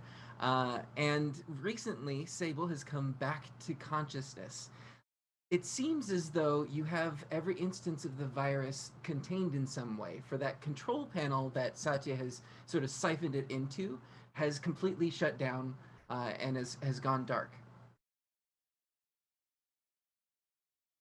How did you do that? And Satya is saying this to Sable. How did you like section it off within yourself that way? Well, there's there's a lot of weird shit that goes on with my stack and my sleeve. It's but it's not my doing. I have a friend that kind of it's a bit like, you know, like a trash picker, and he goes in and he finds broken pieces and he rebuilds them back up and makes them a little better. And I don't really ask questions about what he does, man. He makes things work again. Sometimes not, I guess not all the normal ways, otherwise I'd probably work a little better than I do, but he does good stuff and then questionable stuff. But So what I'm hearing is that you have a sleeve daddy. That makes sense to me. Yes, you could call him that. I never thought about calling him that. I wonder if I call him daddy, what he'd say. Oh, what's his name? Yeah, what's his name? Satya kind of steps closer to you. She's shorter than you, but fierce. So like, here's the thing. I don't really know you that well. We're still getting to know each other. It's like that first date kind of like phase of things. And like, I feel like that's a bit personal of like some information to ask, cause you know, he protects me and I want to protect him too. But if anything happens to either of you and you know, you need something, like let me know. And maybe we'll hook up a meeting another time or something. Didn't they save you? Isn't that a close thing to do? All right, fair. I just the hack and jack sort of sizzles. Yeah, that was mine. Patch is right. You should respect other people's property. I also helped a little bit. All right. His name is Fox. Patch stiffens up. Yeah, Satya looks over at him like, huh? Yeah, Never you mind. notice that there's a reaction in Patch. We should figure something else out. Oh, out of the scary haunted house, yes. Haunted aquarium? Okay. I feel like we kind of did this room. It was spooky and it tried to kill all of us. That's very fun. Maybe we should just keep moving, huh? Less ghosts, maybe on a different non-ghost room? Does anybody else want to walk first this time? I'll go first. I'm not scared, even though you will. In my head right now. That makes one of us. So Satya, you step forward and your boots crunch over just concrete and glass and pieces of rebar that are just scattered around. This is tough going. It's rough terrain. And the quarters have only gotten smaller. You're down to a single file line and you're sort of crouching through. But eventually you come through to this area that at one point could have been like an auditorium. It seems like a large, or amphitheater, a large recess into the ground. And as you come into this open area, it feels and smells damp. There's water, there's mildew, there's mold. It almost seems as if there's like vegetation growing up out of the cracks of this area. But it is very open, and these shimmering blue lights do seem to be a little bit more frequent in this area. Right. Do we have the high ground? It looks like it. Yeah, you're up on this outer lip, and the exit of the room, or at least that you can see, would be on the other side. You would have to either cross around the amphitheater or down into the center and through. Satya's enforcers, what do we think? Not doing that one. I don't want to get. Can we avoid this muckety muck? Can we just kind of not go deep into the water where there's probably more ghosts and bugs and fish and whatever is in the water? And ghost fish. Ghost fish. I did hear something about fish like ghosts actually, but I don't know. Anyway. As Ben 10 says this, all of you see that one of these lights sort of morphs. And Sable, where you had seen a screaming face before, now everybody sort of sees this woman's face that's attached to this coy body. And it sort of flounces around a bit and screams and then disappears. It's subtle enough, like looking at the shapes in a cloud. Like it was so clear for a second, but then it's like that couldn't have possibly happened. Did you Oh my guys see god! that? Oh my god! I saw a ghost. That's really exciting. I mean, that's when I feel like they're manufactured ghosts, but it's still very exciting. Yay! Is it the same Exciting, face that's the that I word I saw keep- initially? Yes. Patch, you got real quiet while everybody else is loud. Is there a pattern to the way that she's appearing at all, or the way that the lights were appearing? Yeah, as you're looking over it in your mind, you notice that yes, this does look like the same woman, and the expression also seems like it's a genuine cry. Like she sees you. There is something behind those eyes, and it seems like a cry for help of some kind. It looks like whoever's stack is damaged is a woman, and I don't think she's trying to haunt people. I think she's trying to get out and in actual pain. Oh. Well, that's Satya. less foreboding and sinister and threatening, but only slightly. Satya, I'm gonna have you make a roll for me. Can you please roll your detection? Totally going to use the the visor. yeah, still All right. still have my body angled with the Satya side Got it. towards Patch. So I will give you that +2 in your target number, so it'll be a 6 instead of a 4.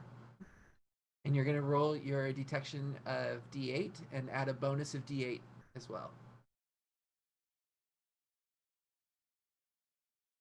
No luck. Added.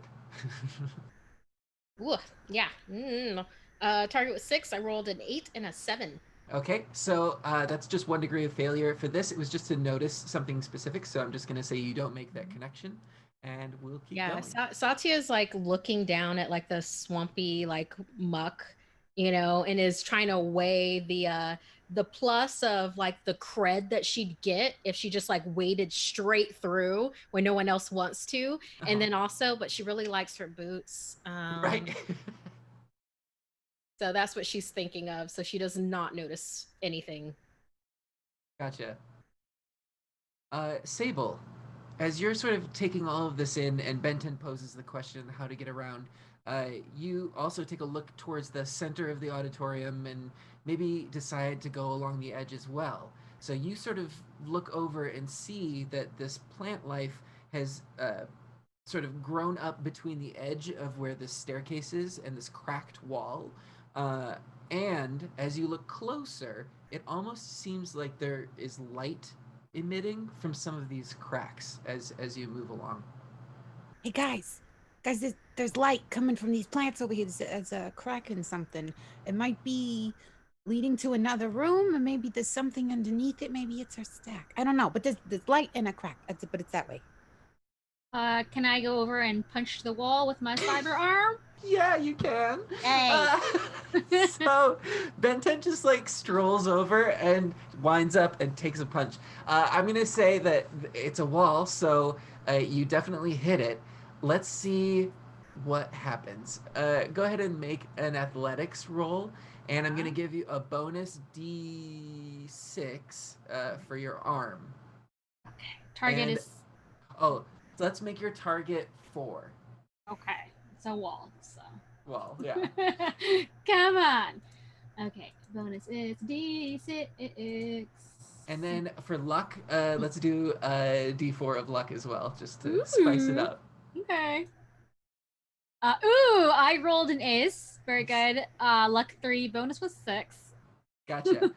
So as you take a swing at this wall, what Sable had pointed out, what seems to be just a small crack, you make it a very big one. You punch a hole straight through this concrete, and it crumbles around.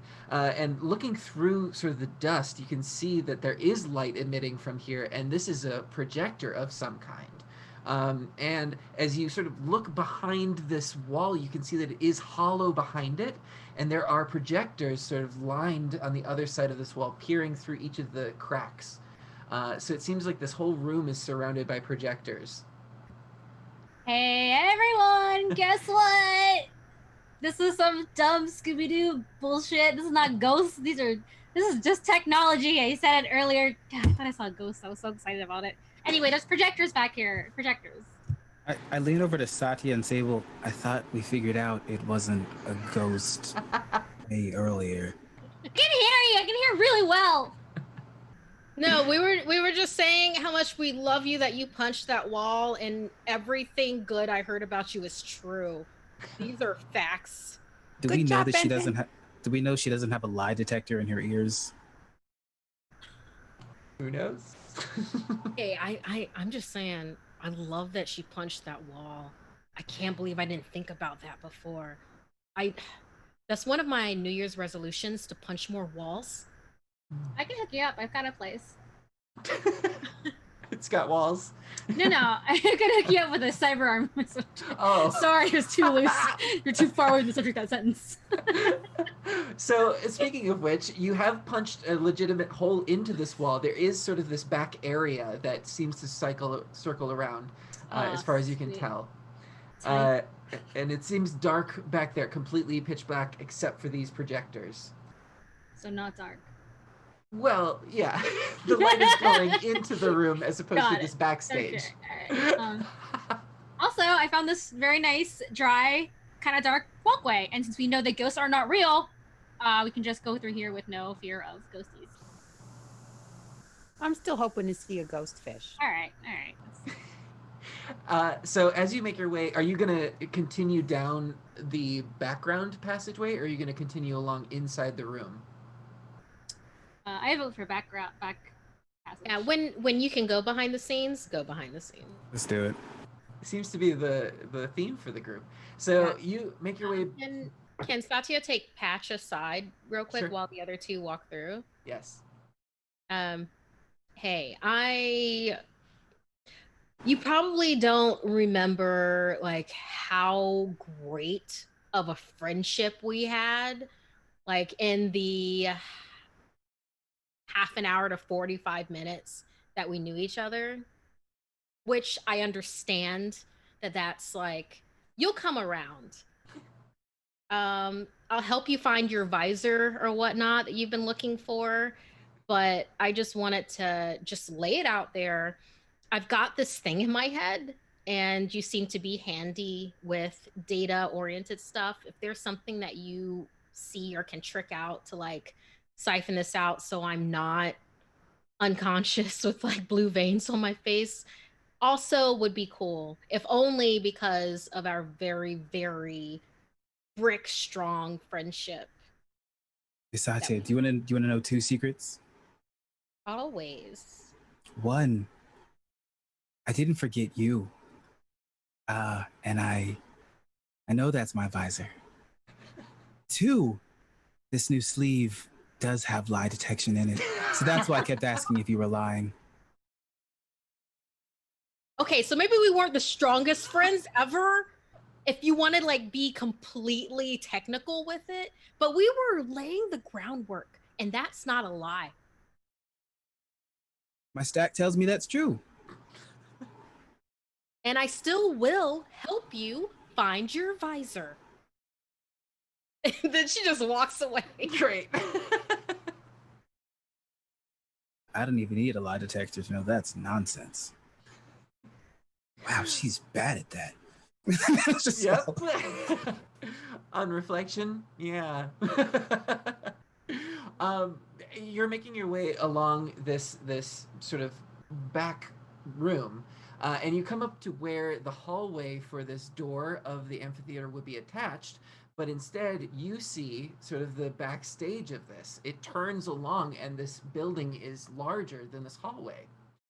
Going further down, you swear that you hear voices, and it seems like it's there's light coming from maybe a lamp or something like that further down. They haven't noticed you, and you're still sort of in the dark area of behind the scenes.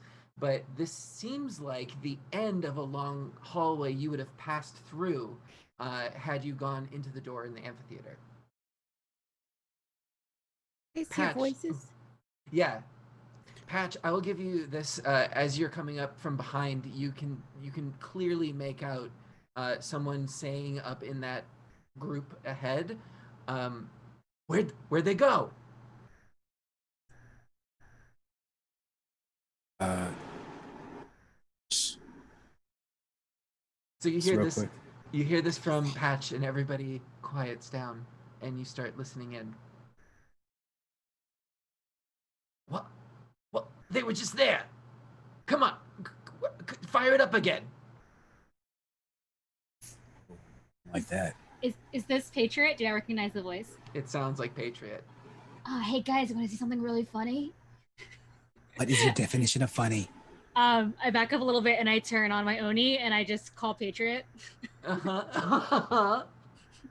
So you're all listening very intently, and you're waiting for something to happen, and you hear whoa, like just come from down this hallway, and all of a sudden Patriot appears in your Oni, Benten, and you hear it in tandem with what's happening down the hall. Oh yeah, what's up? Are you coming to meet me? Oh no, I'm still at home. I never left, so I don't know what you guys are doing. I thought you were gonna come pick me up, and then yeah. So what time are you gonna be by? Oh yeah, I can't tonight. I got a thing. It's business with the Tigers. We're testing someone. It's almost done though. So maybe we'll wrap this up. Oh, you mean how you were supposed to test me first? Yeah. I want to just get a rock and throw it at him from where we're standing. Okay. All right. I'll do this without a check. You full on pick up a piece of rubble that's there, and you And chuck it. non-damaging. Yeah, you chuck it down the hallway, and the Oni disconnects from Patriot, and you see him peek over and get hit with this piece of rubble, and says, Benton, are you You little here?" shit! I made you. I can unmake you. He's like, whoa! What are you doing? What are you doing back there? You're supposed to come in the front door. Get your ass over here so I can smack it around, you piece of crap! God damn it! I told you all your stupid test and this stupid club, and I hate you. So, are you walking forward into the light? Yeah. As you move forward, yes, all of you see this sort of like ramshackle operation between this client of Benten's, who is a known member of the Seppuku Tigers. This is Patriot, and has the aforementioned tattoo and vaping qualities. Over on another console in the corner, you see this small female-presenting sleeve that's like hunched over, and there's long pink pastel hair that's sort of covered up by two enormous earphones, and they're sort of in the corner. all of you sort of pile in, and he takes one look at you, Satya, and says, "Ah, oh, wait!" And he points back at the door, and he's like, you passed. Congratulations." I hate him. I hate him too. I made him that cool looking body, which I'm gonna shut down remotely when I get a chance. Oh, whoa! This is all part of it, Satya. You have officially become a tiger. Oh. Yeah, no, I did that with tigers earlier, and they looked at me weird. Oh, yeah. They told us about that. You can go ahead and let her out now. And you see the person over at the console sort of does some mishmashing of buttons, and you can see on the display that it's Frost's room. And all of a sudden, you see the veins sort of recede back, and she pops up and looks at the camera and just says, "Did she make it?" And and you see Noise, or who you assume to be Noise, sort of typing away at the console. No, she didn't. I will have so many words, and by words I mean my fists with words for Frost after this. I'm getting my Twinkies back. That's happening. Yeah, all of a Satya, sudden, yeah, all of a sudden it starts connecting, and the face that you saw was Frost's, but Patch had never met Frost before, so while he had seen the same face again, he couldn't put that connection together. But Satya, you had failed to recognize your friend. It's that koi body. It just threw you off. Well, seeing your friend's face on a fish, takes a certain amount of flexible imagination that Satya was just not in the place to put that together at all. Right. So Patriot sort of takes all of you in and says, "Well, yeah, I guess you're all part of the Seppuku Tigers if you want. I mean, What? It's that easy? Do Well, you yeah. have any idea what I went through? I mean, I understand Benton because everybody knows, her shop and everything. And then Satya looks over at Sable and I guess, she helped me out in a fight when she really didn't have to, even though I have a rep. And then you looks hear over at Patch. this It's like, tiny voice from the corner pipe in at that point and says, like, sorry about the virus, by the way, to Sable. Yeah, that was a little rough.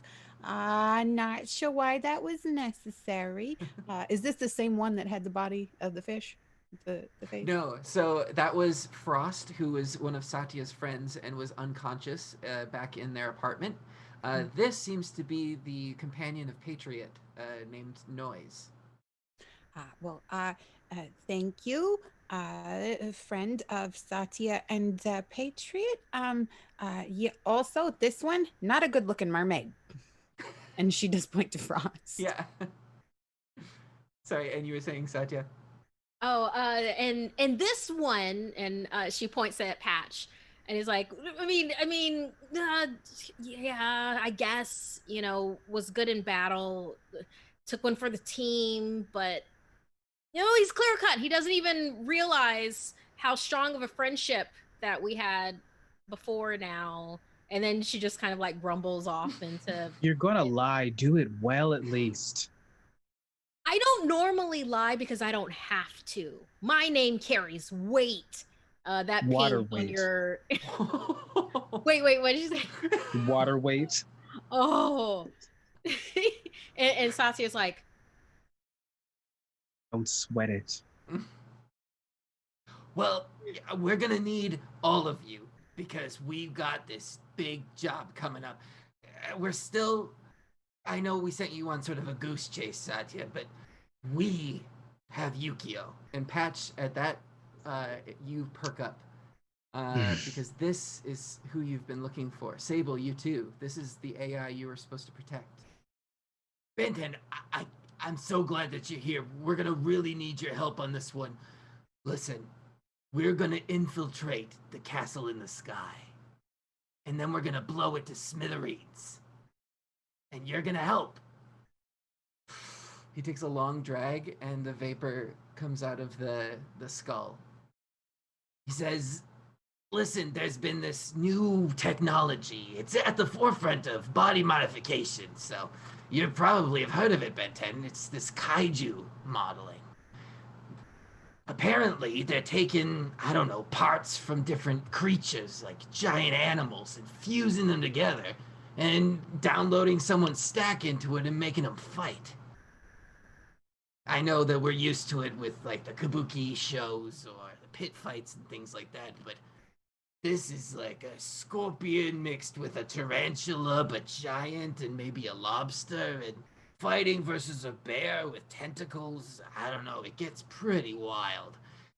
Anyway, I've been admitted to go up and fight in the tournament. So we need all of you to help me out. And why should we help? I mean, just so we're clear, I did not say I would join your little club. This is not my treehouse. But you know, why should we help you blow up the castle in the sky? Sure, it's full of a bunch of assholes, but they're not bothering us, are they? Listen, nobody's taking us seriously. You got the Yakuza over here, and they're just willy-nilly breaking rules and doing whatever they want. Meanwhile, we've got those on high ruling over us. And it's so bad down here. We just want to give them a taste of some misfortune. If it's Just a about wake-up call. if it's about kaiju sleeves, I might know someone who can help. And if I don't, I'm sure someone in my family does. I think, yeah, I think that's the thing. Same here. Also, what's that smell? Are you wearing Tiger Balm? I mean, you guys are taking this a little seriously, don't you think? Listen, when there's a theme, there's a theme. Also, this whole being re-sleeved into kaiju's thing, and you see Satya kind of wipe some drool from her mouth. Is that something all of us can try to get a part of? You don't Yeah. want Oh, I there don't? seems to be this big tournament happening. And he does sort of look over at you, Patch, and eyes your back. Yep. You don't want it. Oh no, Patrick, are you a secret half kaiju, half boy, man? What's going on? Because y'all are not whispering that quietly. I can totally hear everything you guys are doing. I mean, half implies that it's an equal portion. I just might have known how they got started. How did they get started then? I mean, if you don't give me some background on this, Patch, then I'm signing up for kaiju duty. I have delightful familial modifications, which means we have scientists in the family. You're a Sato! And Patriot Yes. just looks awe-stricken. Yes, I am. Well, yeah, they funded all of this. They were the ones that wanted wings on their family sleeves, so they keep them.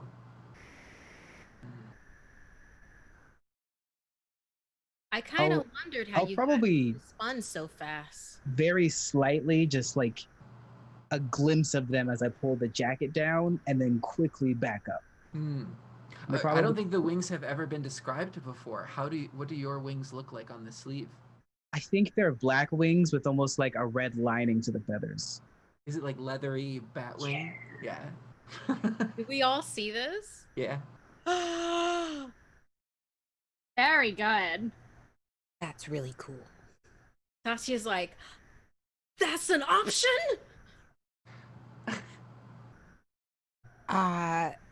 Sable looks up into Patch's eyes and goes, "Is this from?" I think we have a mutual friend, Sable.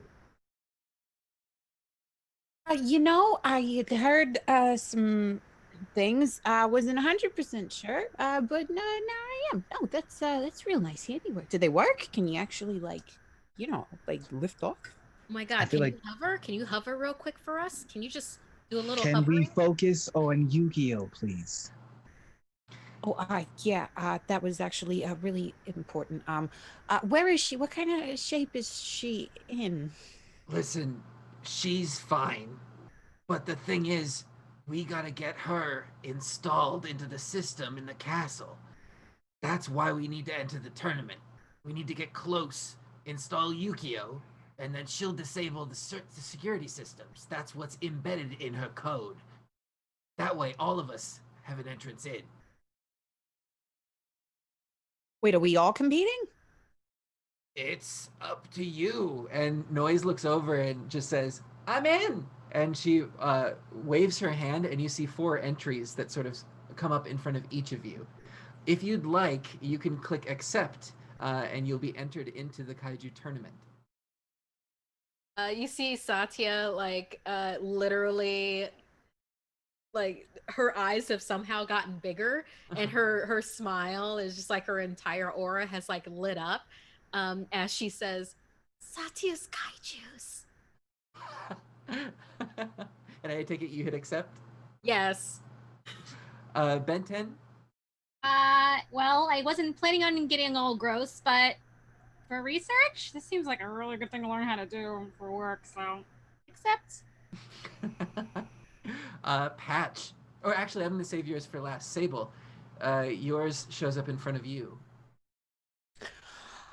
So like, okay, here's the thing. Like I'm an all right fighter and like that's like kind of fun and stuff, but like are we gonna have like a chance to stop and kind of get prepared, maybe make a little pit stop before we go in and do this to acquire something? Because I feel like I've heard of something out on the street that might be able to help me a little bit with this. Something called I think it was what they were blood gummies, I think, but they're a little bit of a a little kickstart so you get your little revved up and going when you got to do As that. soon as you mentioned blood gummies, Patriot perks up and he's like, "Oh, I didn't know. Yeah, I got it." And he pulls out this tiny red packet and hands it over to you, and says, "I'm sorry. I know that the addiction can get pretty rough, so I didn't know you were on it already. But yeah, this stuff will make you strong." I mean, every Yeah. once in a while, not all the time, but just And then When Sable like does that, Satya's like, yeah, there's just so you know, word on the street with blood gummies. It's like, yeah, sure, all fun and it's all good, but it's a temp fix, and then afterward there's you'll be delusional for a few hours after taking it. So literally last resort type of a deal. Do not take it unless you have nothing else you have to do for the rest of the day. I mean, Just like saying. I'm already kind of always delusional. It's kind of like the wheelhouse I sit in. But I will save it until I'm about to die, just for you. Or with friends and a safe space with friends. yeah, I mean, also this is a space with, but it's not a safe space with. Okay, your point stands. I get it. also it's gonna affect the body that you're in, so you might want to wait until you're in the kaiju body. Oh, yeah. Good point. And I'll put it on an outside pocket so I can snatch it. Okay, Okay. there we go. And all of this is going on. The quiet reflection has been happening over at Patch, with this console or this sort of prompt coming up with accept or decline. There's a moment where honestly, probably underneath his jacket, you see it like ruffle a little bit, almost as if like the wings are pushing against, and then he kind of stops it. And there's a deep sigh and a moment like a flicker where his eyes close and he thinks of Yukio and considers the possibility of what can still happen, and he clicks accept. As soon as you click accept, Patch, a nanoswarm enters the area and forms itself into the familiar form of Yukio. And she turns over to you and she says, "Thank you for your help. I know that we can do this." Are you okay? Where? "I'm fine. And I want to tell you These were my choices. And she lifts up the sleeve. She's dressed as a traditional geisha, with white makeup and a kimono. And as she lifts up her sleeve, she sort of wipes part of this makeup away. And you can see underneath, there seems to be some sort of binary code that's tattooed on her face. She says, "This is where it's hidden. This will let all of us in. This will give us justice."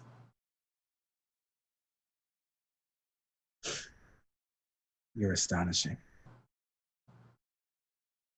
Absolutely astonishing. With that, I would like to cut a bit.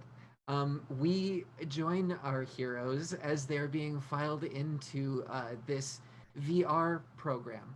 You've been explained through noise that this is where you're going to design your kaiju body that you're going to inhabit to go into this fight. So I'm going to tell you, as players, you have a max of 3 animals that you're going to combine.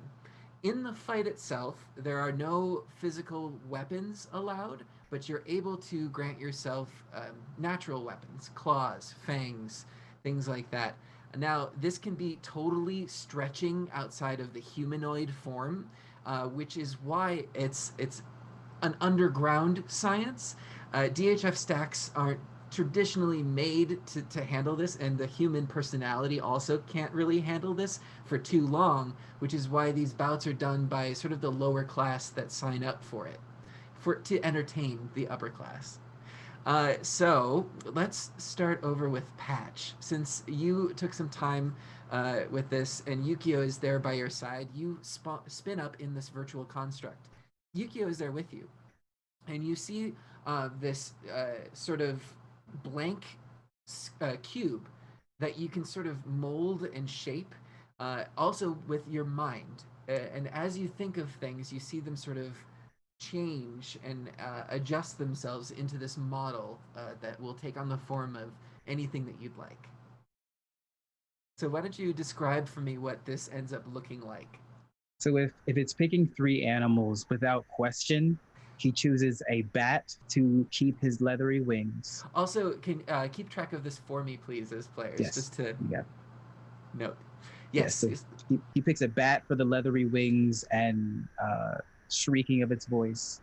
He picks a Komodo dragon because it has powerful jaws as well as a terrifying tail. And he picks a pangolin because of it having an intensely armored body.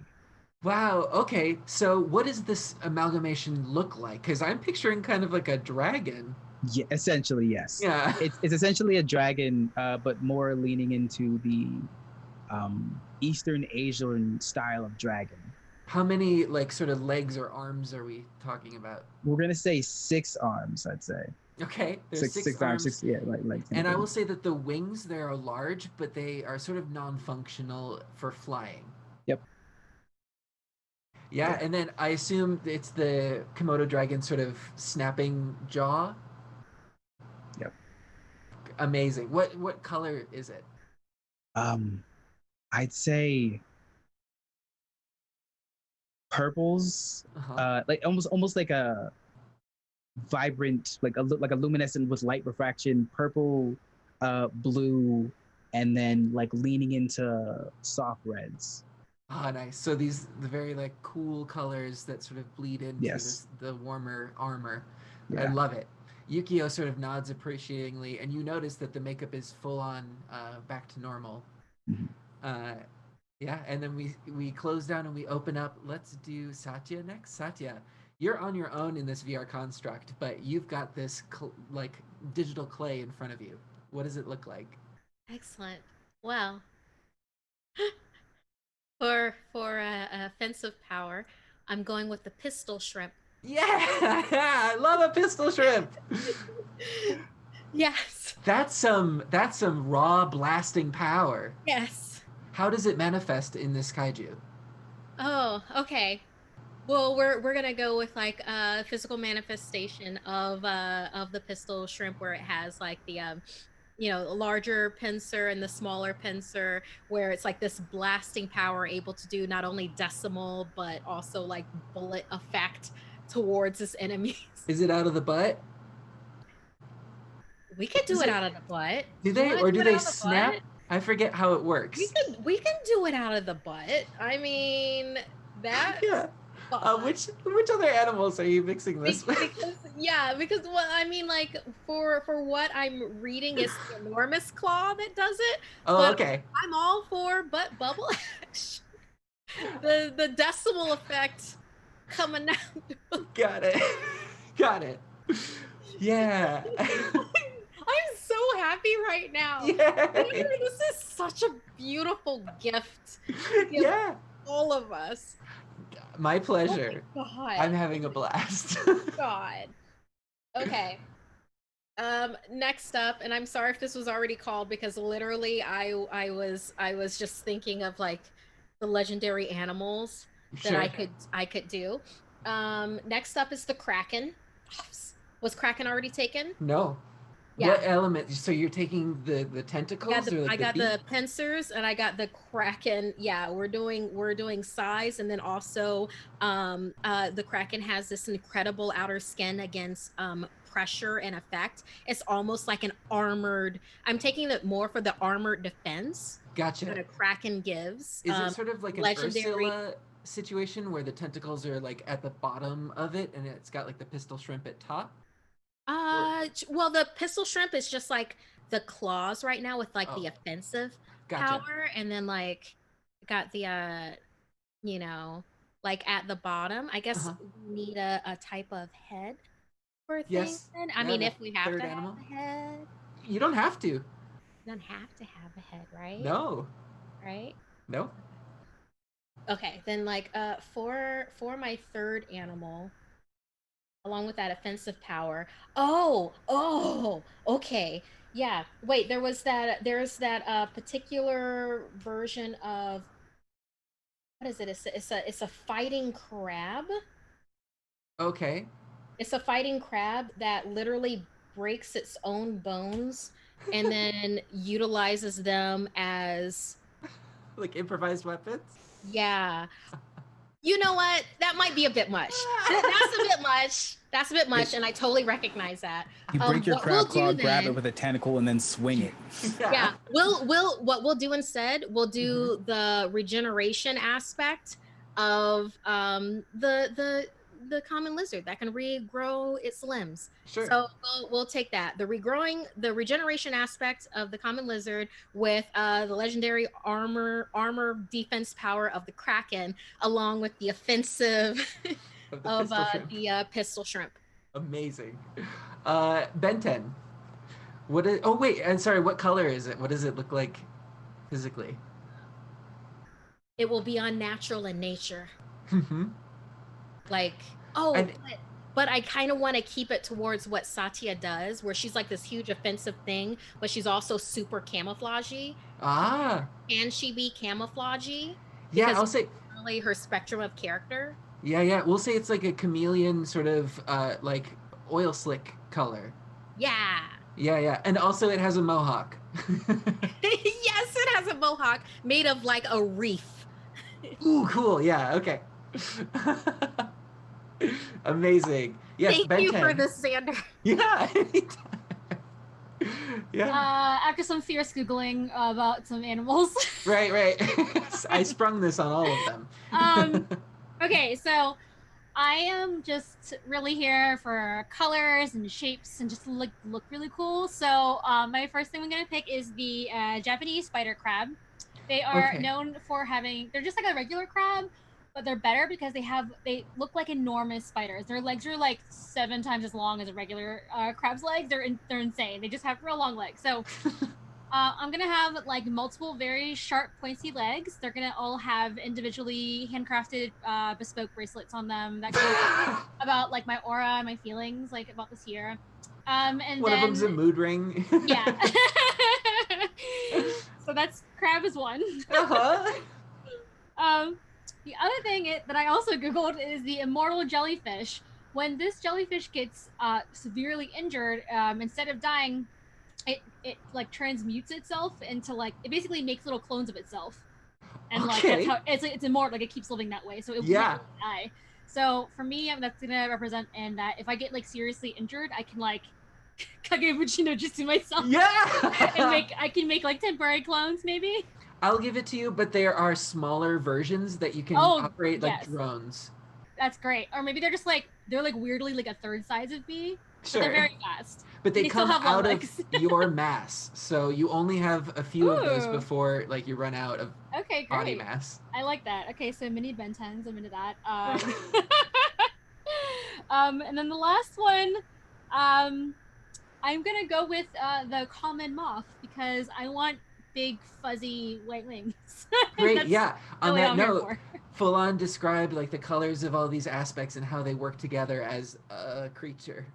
Ooh, yes. So the immortal jellyfish is usually clear with a pink center. Mm. So basically I'm gonna have like an iridescent like pink like main body, and then my spider crab legs are going to be sort of see-through, like a jellyfish's legs, but they look like spider legs with Great. cool bracelets. And Yeah.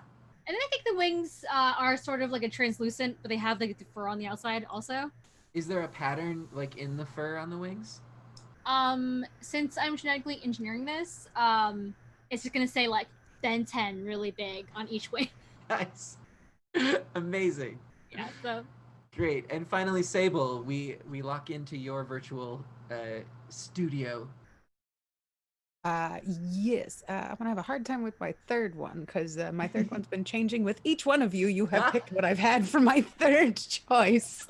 I appreciate the variety. Yes.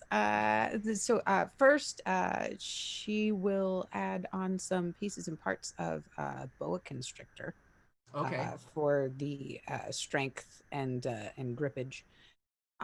Secondly, she is going to incorporate some spider aspects, preferably Black Widow. Okay.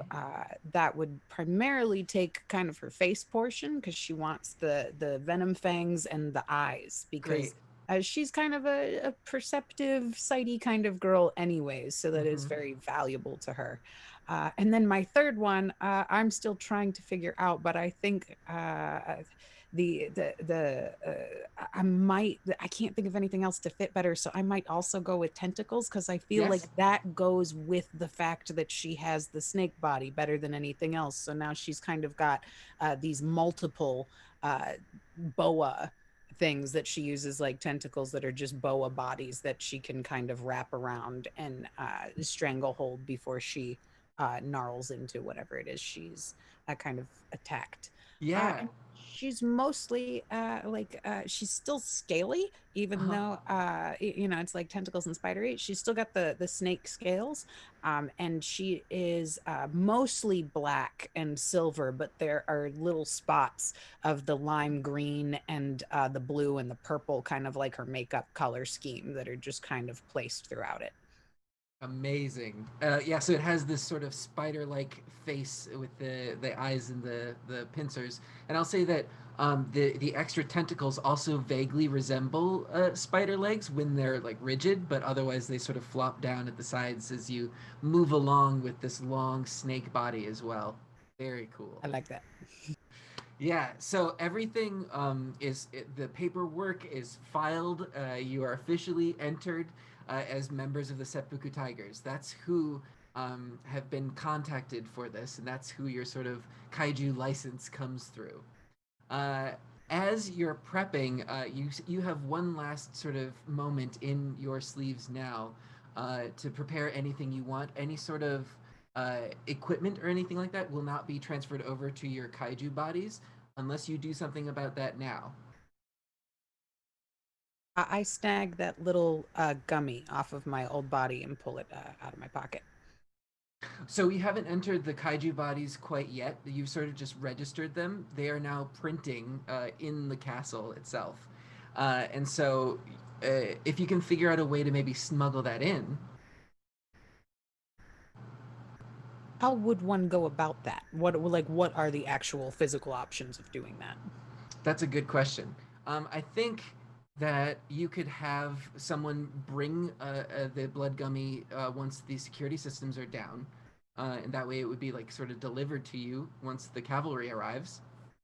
Oh yeah, yeah. I'm gonna tell I'm gonna tell the homie that gave it to me, hey, once we're in there, and I'd pull it out of my pocket and just kind of underhand it. I'm like, make sure you get that to me right before I go in, just in case. Like, I mean, it looks real tough, but again, I haven't done this in a while.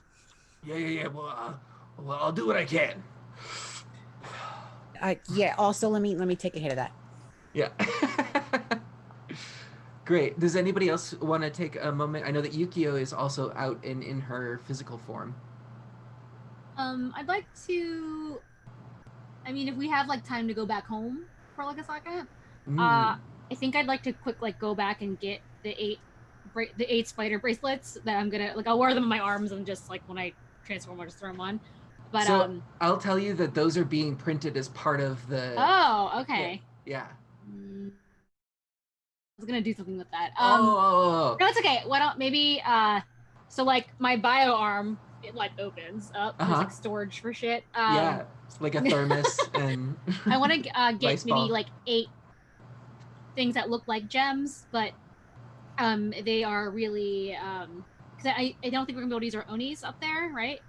Right. There won't be onis in the kaiju bodies. So maybe like a version of that I can kind of like get the gems on so I can give them out to everybody else to communicate and like stick on them. Gotcha. Okay. So what I will give you is that you've created a program within your stack that manifests in VR as these sort of gems.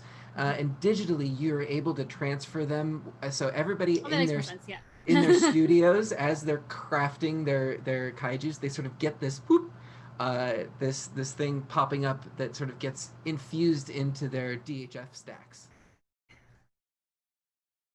Great. Yeah, I'll give that to you.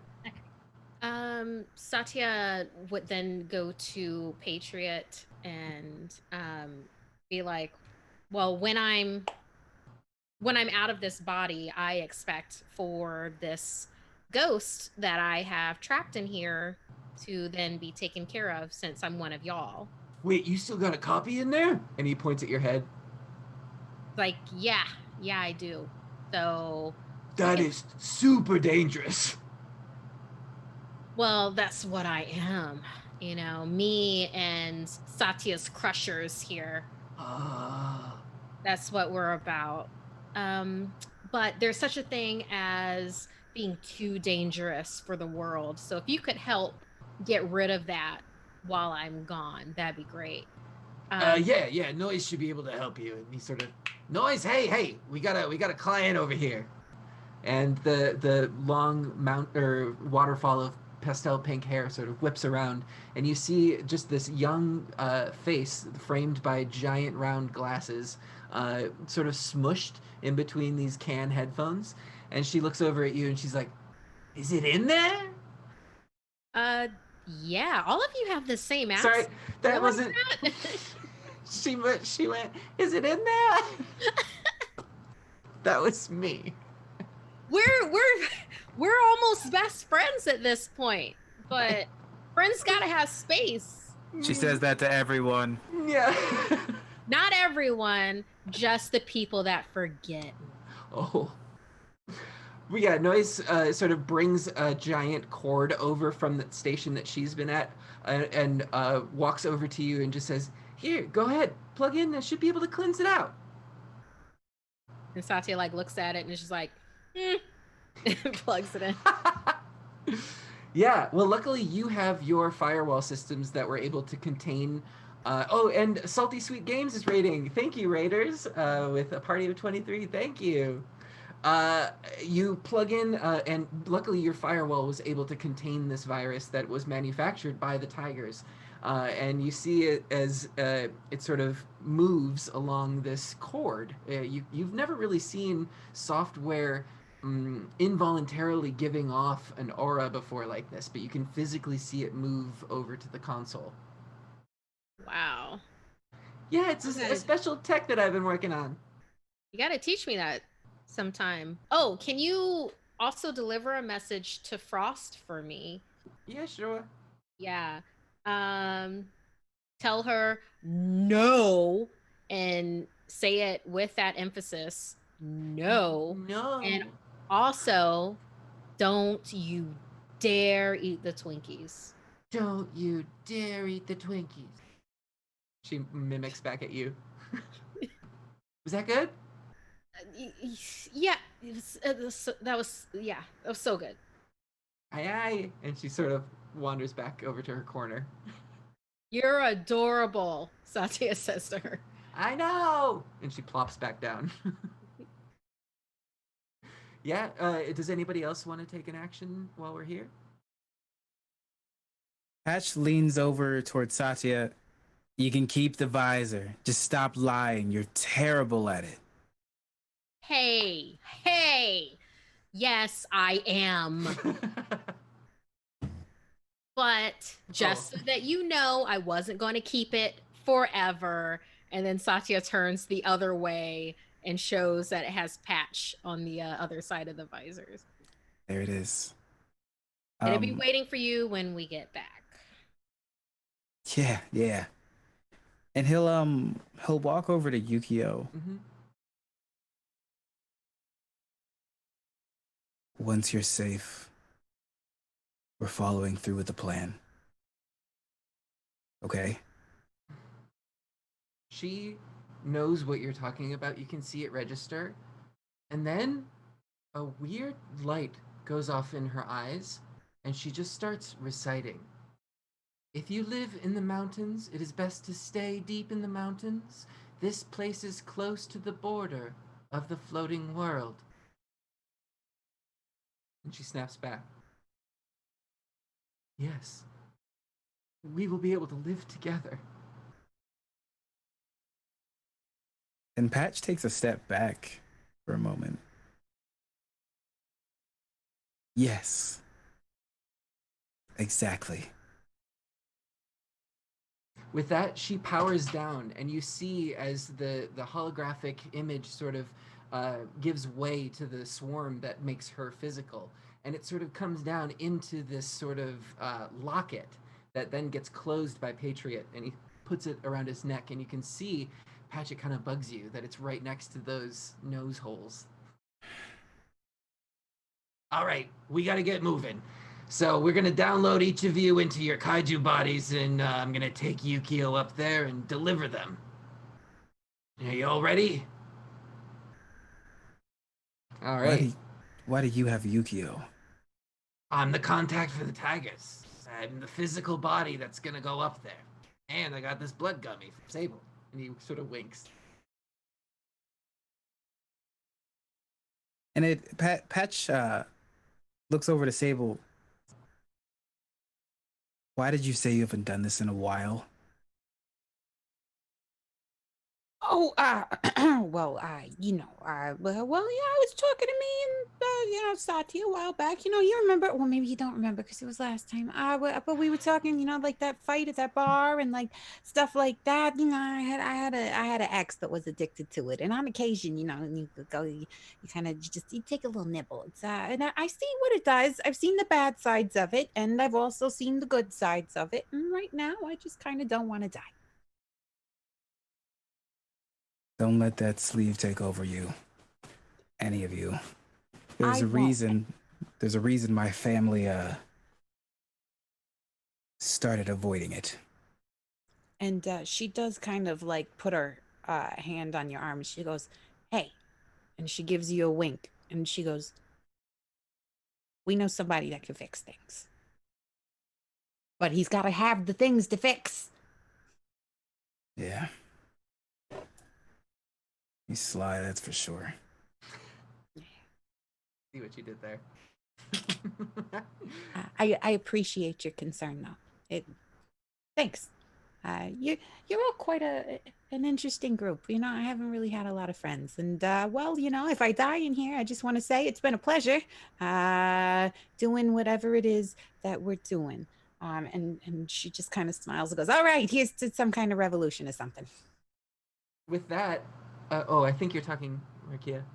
There you go. I will say that with all of you, now that I haven't battled with others before, because I have, I'm older than you might think that I am, but always revitalizing your life with different phases. I will say that, Sable, this would be our third fight together. No, fourth. Did the ghosts call him? Okay, third fight together, and you backed me up with the first one with taking out that person that was just totally trying to blindside me. That was how cowardly. And then with all of us in the theater, Patch, you remember, right? And then she just like looks at you and holds a finger and is like, right? Yeah, the thing. The fight. Theater. Yeah, I just want to say that there's no other group right now that exists in the shell that I would want to go to battle with than all of you together, because together we are Satya's champions. Is your stack damaged? Because you keep giving more information or the wrong information. Yeah. I lost memory, but I think you might have broken. No, the world seems has fine to me. broken us. Not wrong. I'm starting to think that firewall's breaking down. With that, Noise sort of wheels over this large table and says, "Go on, get on." And it does seem to be enough space for the four of you to lay down to enter into this VR hatch.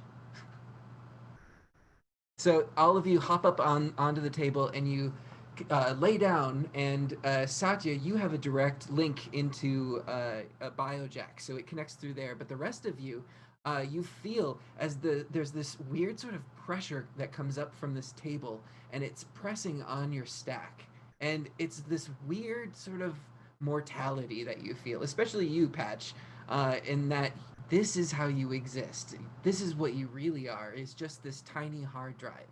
And as that thought crosses your mind, you sort of blank out.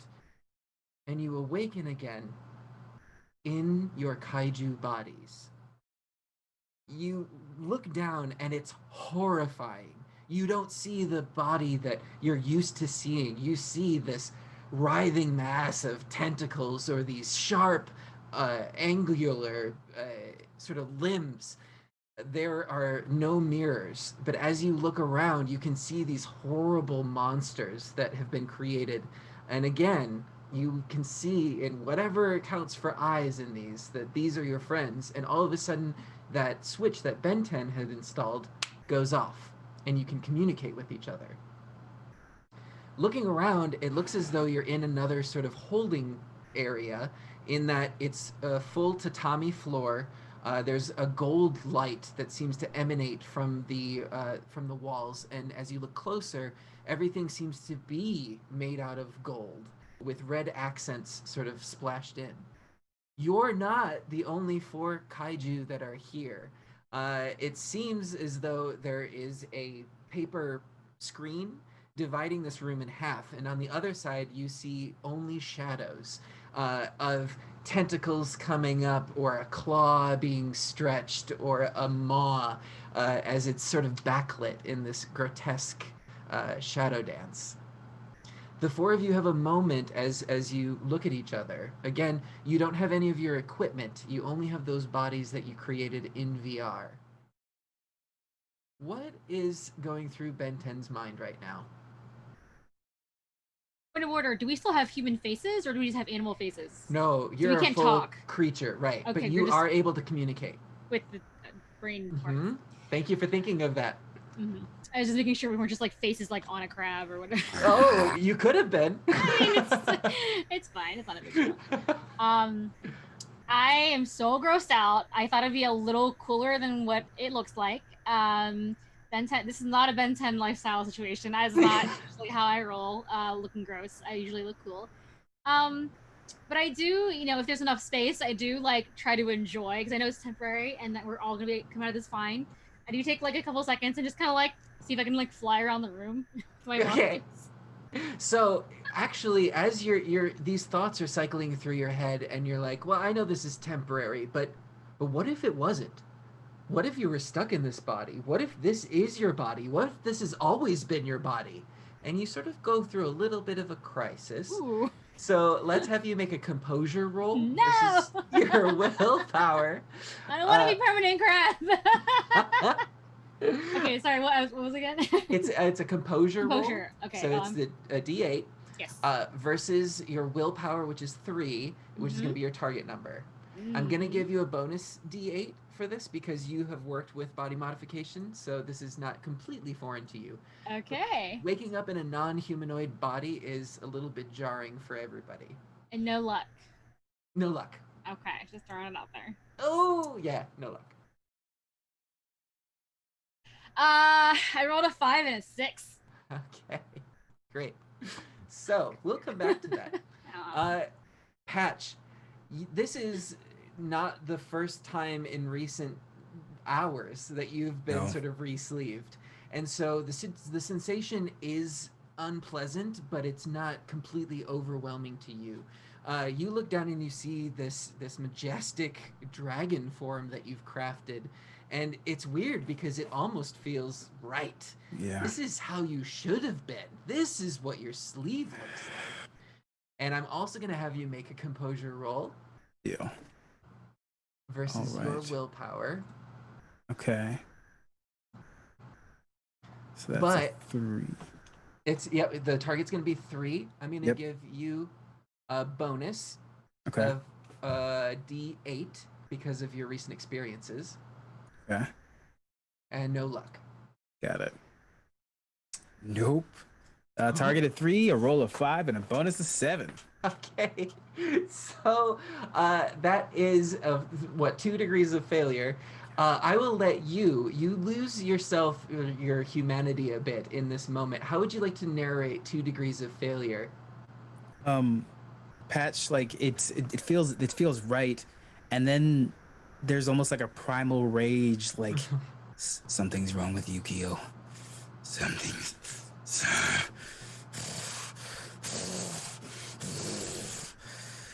And like when you see like an animal start to have like hair stand up, instead there's like the rows of scales, like almost like in a wave, start like going down, and then it's like digging claws into the ground, and instead of like thinking conscious thought, it's Yukio wrong, Yukio wrong, Yukio wrong, and it's like trying to bring back that humanity. So an interesting thing happens, and this is what I'm going to add into the failure as well.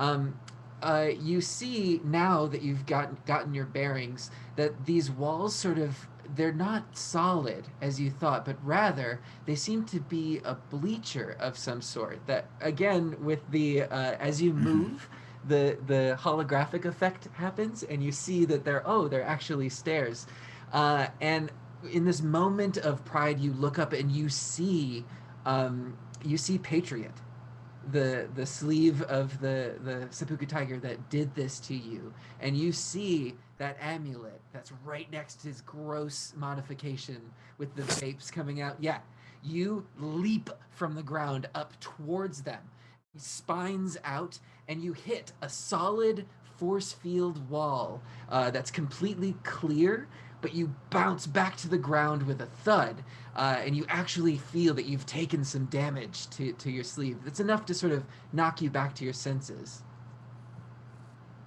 Sable. You actually see this whole thing happen, and Patch, as you know, his kaiju sleeve has sort of made this attack and slammed down, and this whole thing is a lot. There's a lot happening. There's a lot of commotion. I'm gonna need you to roll a composure check real quick. Got it. Where is my composure? It will be under willpower, and so for Sable, that's gonna be your target number of 3. And you're going to roll your composure of D10. I'm going to give you a bonus of D10 as well, since you have experience with glitches and sort of surreal situations. And no luck dice? No luck for this one. All right. Ooh, 3, right on the nose. Sweet. So yeah, you're able to fully parse what's happening. Okay, we're on a mission. We're here. We're infiltrating. We need to compete in this tournament. Everything comes flooding back to you, and you're fully aware of what's happening. And she does kind of take a couple of steps with her like slithery and somehow spidery legs at the same time, which looks very awkward and stumbly on the first try. But then she kind of is like, okay, no, wait, here we go. Yeah. and with our way of communicating, she goes, guys, this is really weird, but I don't hate it. So that echoes out in the minds of all of you. Satya, you are in the throes of power. This is everything that you wanted. You custom designed this. You're gonna mess some stuff up. And all of a sudden, the booming voice of Sable comes through and has that message sort of breaking you out of the spell. I'm gonna need you to make a composure roll. But I'm not gonna give Satya any bonuses or luck because this is where she wants to be. Composure is like one of her worst stats. And it's gonna be versus her willpower, which is 5. Yeah, it's just composure Yeah. is like one of her worst stats. It's so funny. Okay, any bonus dice or luck or anything? Not for this one. Got it. Oh, just missed it. Just missed it. 1 degree. 5, rolled a 6. So how would you like to narrate this 1 degree of failure as you lose yourself, but also kind of find yourself? Yeah. Okay. So Satya's like within this animalistic element that she signed on for. Like she signed on for this trip. That's just happening. Whereas so she's got the mindset of this is what it's going to be, and I'm in control of this journey. Maybe, but I know where to steer it. And then here's Sable's like voice go in and be like, "Oh, right. There's like a total mission to stuff that we have to do, and you know that mission's a thing, but also a really good way to do this mission is just to tear ish up. I will be serving the mission by also serving my goals." And then she's like, yes, this is what it must be. Myself, and also Satya's sea warriors. Yeah. Well, how would you like to fail in just 1 degree? Yeah. Either attacking someone or a misstep of some kind. Satya is aware of her team members' kaijus. So actually will like spin around and look at, and well, about as direct eye contact as a kraken can with ones where it's just like looking over at Sable like and then over at Benton like yes, and then over at Patch like with 2 tentacles, and then spins around and attacks someone that isn't them, just as a show of strength.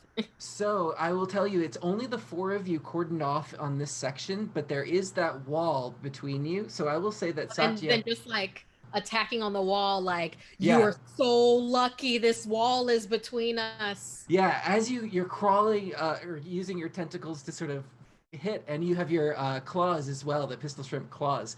You're I don't want them to know about the claws yet until it's too late. Those are like tucked in. They just see tentacles. Gotcha. So you're banging on this thing, and again, you're hitting this clear resistance of a force field. You're not actually hitting this paper screen wall, but you're definitely hitting this force field.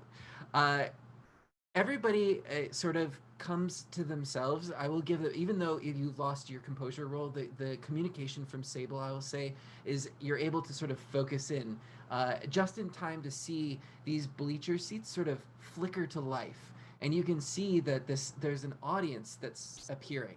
And while they might not be physically there, these holographic representations are portraying body modifications nonetheless. You see people that look cat-like, they look dog-like. It's another sort of mask that they can wear, and so it's this weird sort of zoo that populates as the audience to this thing, and immediately the atmosphere changes. The golden light dims and becomes dark and cool in color. You see spotlights that are dancing around as if you're at some sort of wrestling tournament or something, and the crowd is getting excited. Finally, you see the barrier shake, and it starts to lower, and you get a sense of the other kaiju on the other side. I will say that everything is going to happen all at once, so I'm going to need everybody to roll for initiative. We are going to utilize the Altered Carbon system where we're each going to roll the amount of perception dice that we have in d6s. So everybody physically roll those. I think it's either going to be 3, 4, or 5. I rolled And- all 4s. So just whatever, guys. I'm either doing it at the very beginning or the very end. Satya rolled a 1, 2, 3, and 4. Great. So for this one, since you're all working together as a team and able to communicate, I will say you're able to coordinate your initiatives. So whatever order you would like to put in, you can talk about it on which one you're gonna pick. Well, I have to be 4. So what are you guys? Who wants to go first?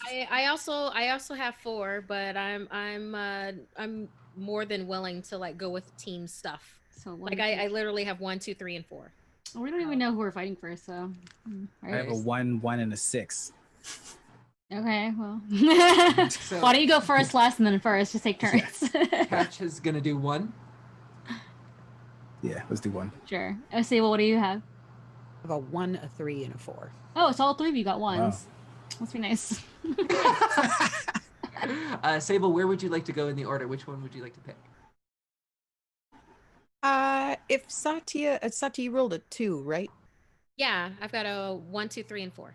So then I'll let you go. I'll let you go first, and then I'll go after you. So it'll be Patch 1, Satya 2, Sable 3, Benton 4. Yeah.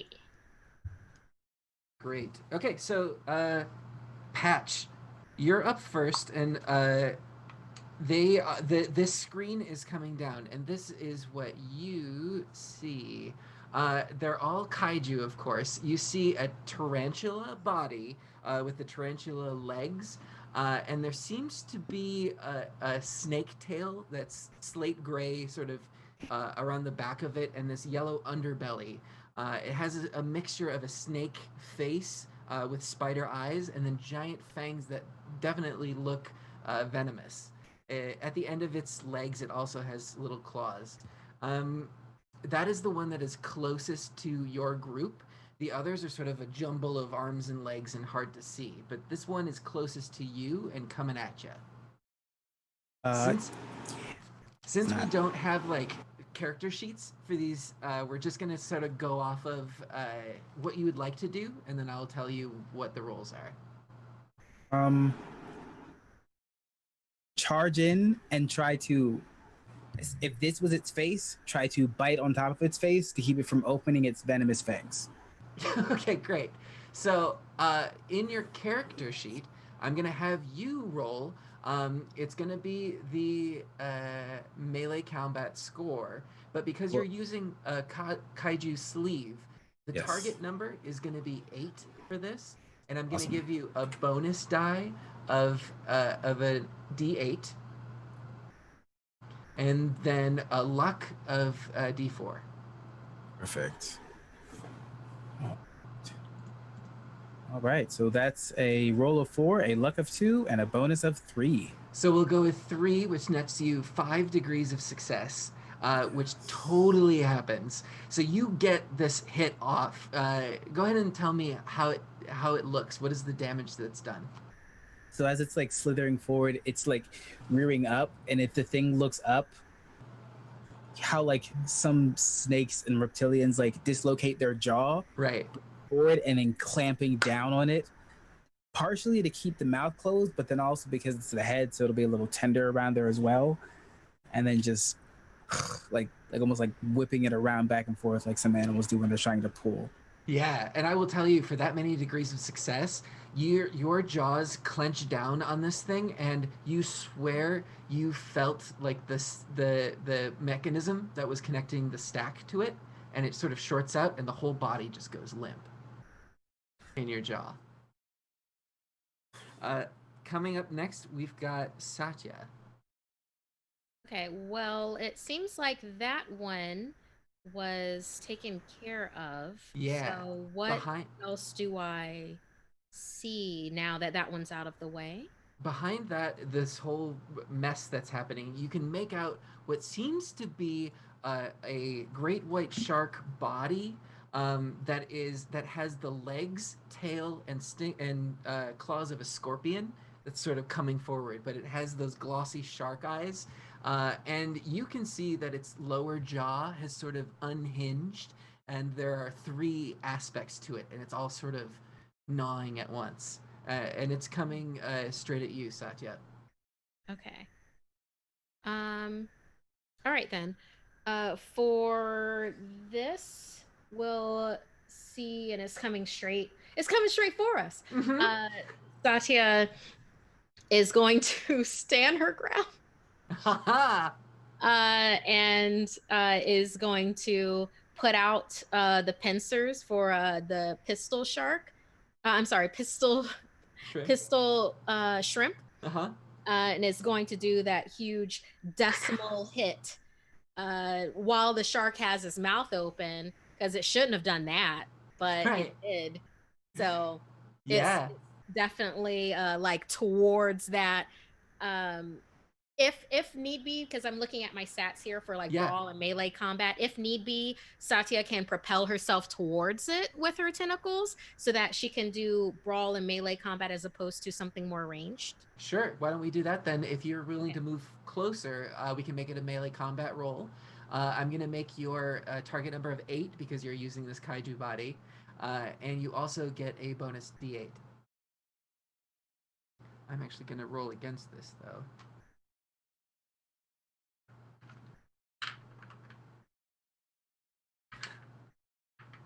What'd you get? All right, takes me a second to put in. Oh, yeah. No luck die. All right. Yeah, I got a 2 out of 8. Nice. Yes, so that is the 5 degrees of success. Can I explode the shark from the inside? Yeah. So this horrible monstrosity comes up and it opens up its unhinged jaw. And you can actually see as these pinchers open up that they're also shark jaws that are just smaller. And so this whole thing is coming at you. And your kaiju sort of scrambles back and takes aim with these claws. And you let loose this blast that just rips forward and splits this kaiju right in half. It sort of like is a shockwave that just the limp parts fall and blue sort of synthetic blood pools around. And in Kraken, she says, Satya! And the tentacles flail. Satya! All right. Let's see. Up next, we have Sable. Sable, you've noticed the other two kaiju. They are a little bit airborne. One is floating a bit off of the floor, and it looks like the body of a rat with 4 arms that are sort of those rat hand arms, but it has giant bat wings as well. Instead of eyes, though, it has tiny crab claws that sort of pinch.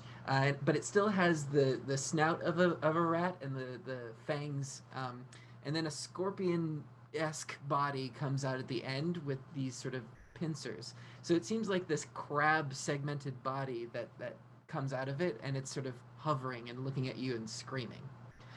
You also have noticed someone that has been in the back corner, and this kaiju seems to be a live body that's very thin and crouched down, and you can see some sort of feathering on it, but you can't quite make anything else out.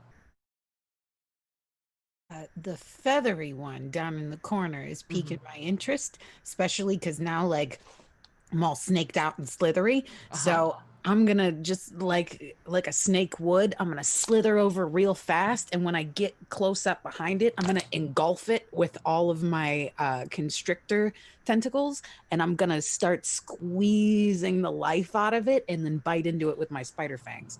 Gotcha. So I will say that she's gonna see you coming. So we're gonna do a quick melee roll just to see if you can get her. So let's do. I'm gonna pull up Sable. Melee combat right now is a D12, but you're using the sleeve. So I'm gonna go up against the target number of 8. and a bonus D8 as well, but no luck. And we'll see how she does. 2 for the bonus, a 12 for the actual roll. The bonus saved me. Yeah. So a 2 and the target was 8. So that's, again, 5 degrees of success because it maxes out. So you're able, and she did not roll well. So you're able to slither on up, and she loses sight of you in the chaos that's happening. And all of a sudden, she gets engulfed by this thing. Go ahead and narrate. As you're closer, you can see that she has sort of lizard-like features and giant black eyes that seem sort of insectoid, and she's also communicating at to the others in some way. But as soon as you wrap around her, she's like, ah! And I slither over really fast and then just kind of do that like rear back like a snake does, and then right in on her. And then as she starts to struggle, that's when you kind of see the little snake head come up and just and bite right into what's left of the little flesh that's sticking out on the top. And hopefully the venom will keep her from struggling anymore. It's just like, shh, just let it happen. And Ben 10, you notice something interesting because this flying rat bat crab thing also had your attention. Most notably that it doesn't have any sort of eyes that you can see. And as soon as this other creature is sort of taken out, this thing has gone wild. It's rogue. It doesn't seem to be able to locate where it is, and it's just sort of blindly attacking. But it is your turn. Cool. Seems like it lost sense of location with this because the other one got killed. So I'm gonna I can't waste a shot. I want to I'm gonna fly over there Yeah. and then just grab it with my giant very tall legs and just fly it up and just drop it. Yeah, well, it is already flying, so... Oh, I see. Okay. Yeah. I couldn't tell if it was on the ground or not. Right. So I engage in aerial combat with Yeah, my you spider do. legs and my moth wings. Great. Okay. I'm gonna pull up This is a sheet goal real for quick. that. Let's use for this one. You know, sorry, Ben 10. We're gonna go with melee combat as well. Okay. But I am gonna give you your target is gonna be 8 because you're using the sleeve, and you're gonna get a bonus D8 as well. Okay. And this rat creature is going to roll against you with a disadvantage in a way. Okay. I rolled a 9 and an 8, and I hit the 8 then. Oh, you hit it. All right. That is all that you needed for this to go off. So describe to me how you sort of contain it. You don't manage to damage it in any way, but you do have the drop on it.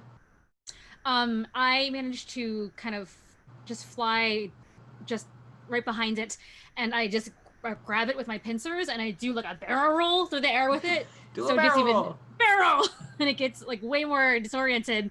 And just as we're spiraling, I let it go at the right moment to try to like throw it against the wall thing. Yeah. So that totally happens, and it gets disoriented, and it smacks up against the force field, and you can see it ripple out with this energy to contain it. But an interesting thing happens. This force field ripples out, and you see that there are actually small holes that begin to appear in this force field, and these small red projectiles seem to be coming in from the audience and landing on the floor.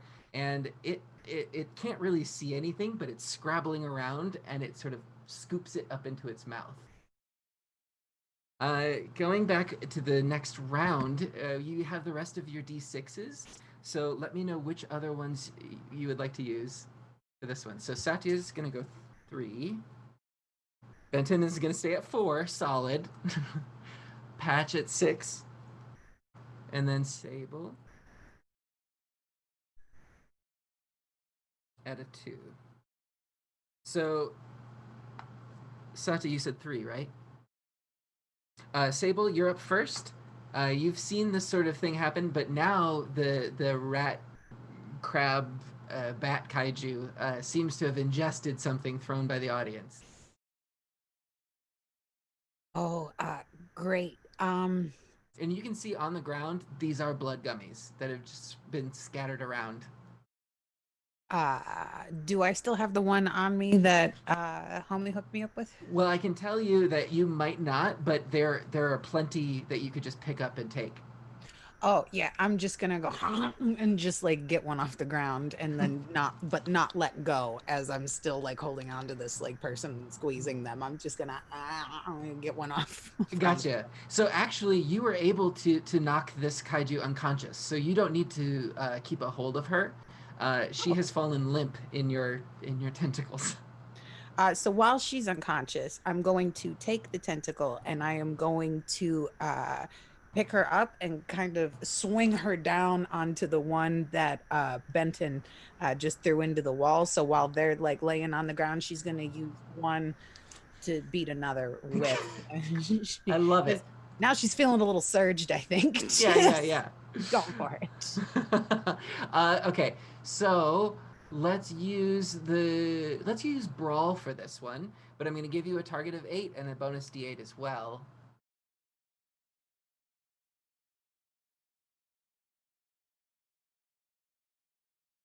I think you muted.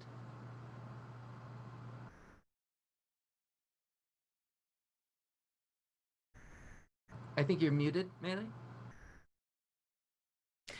Yeah, that's a roll of 2, a bonus of 7, a target of 8, so that 2. Again, that 6 successes.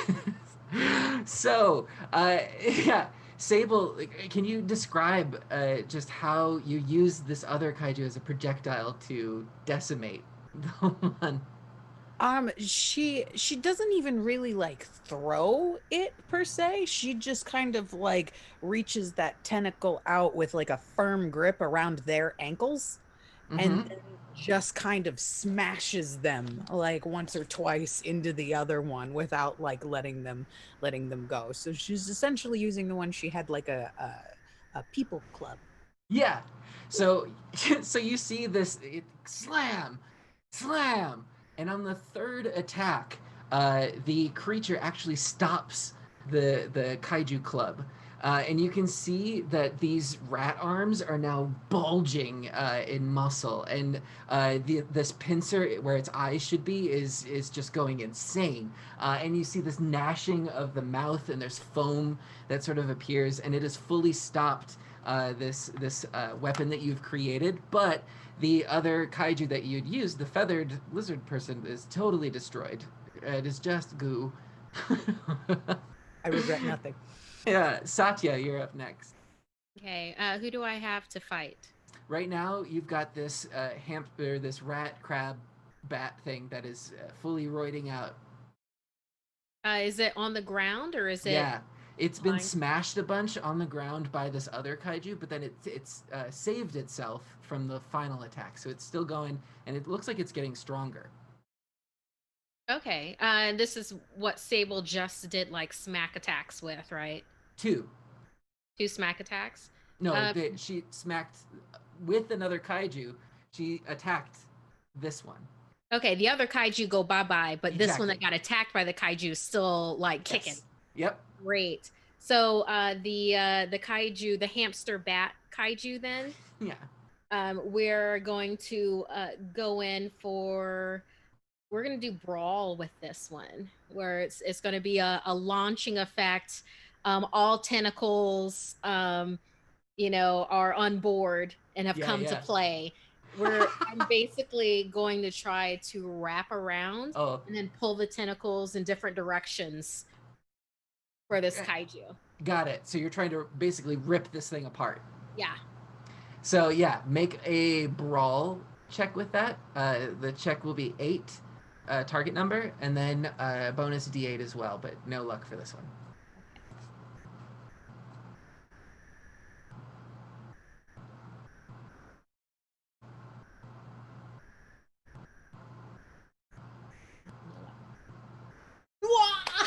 Yeah, ace. Aced it. I aced it.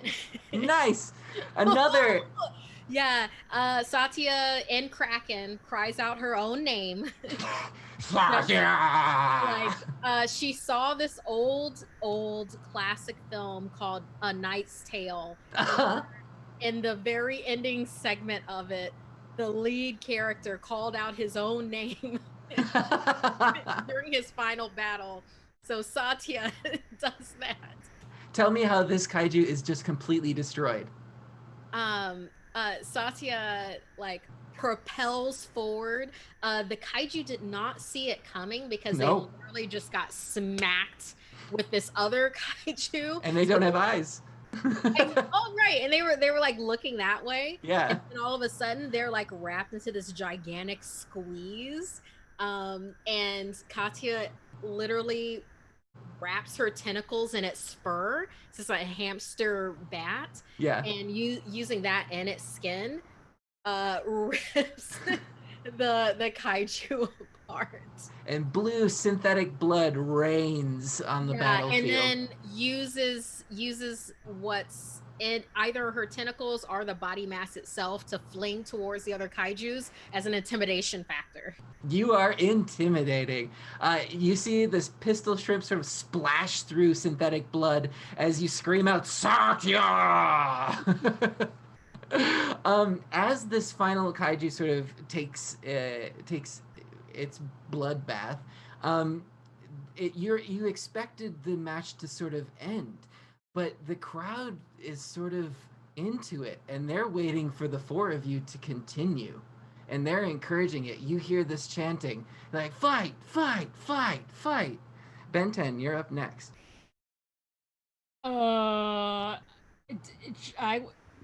would like to bonus action and kind of to talk not telepathically with the mind communicators, whatever word reason.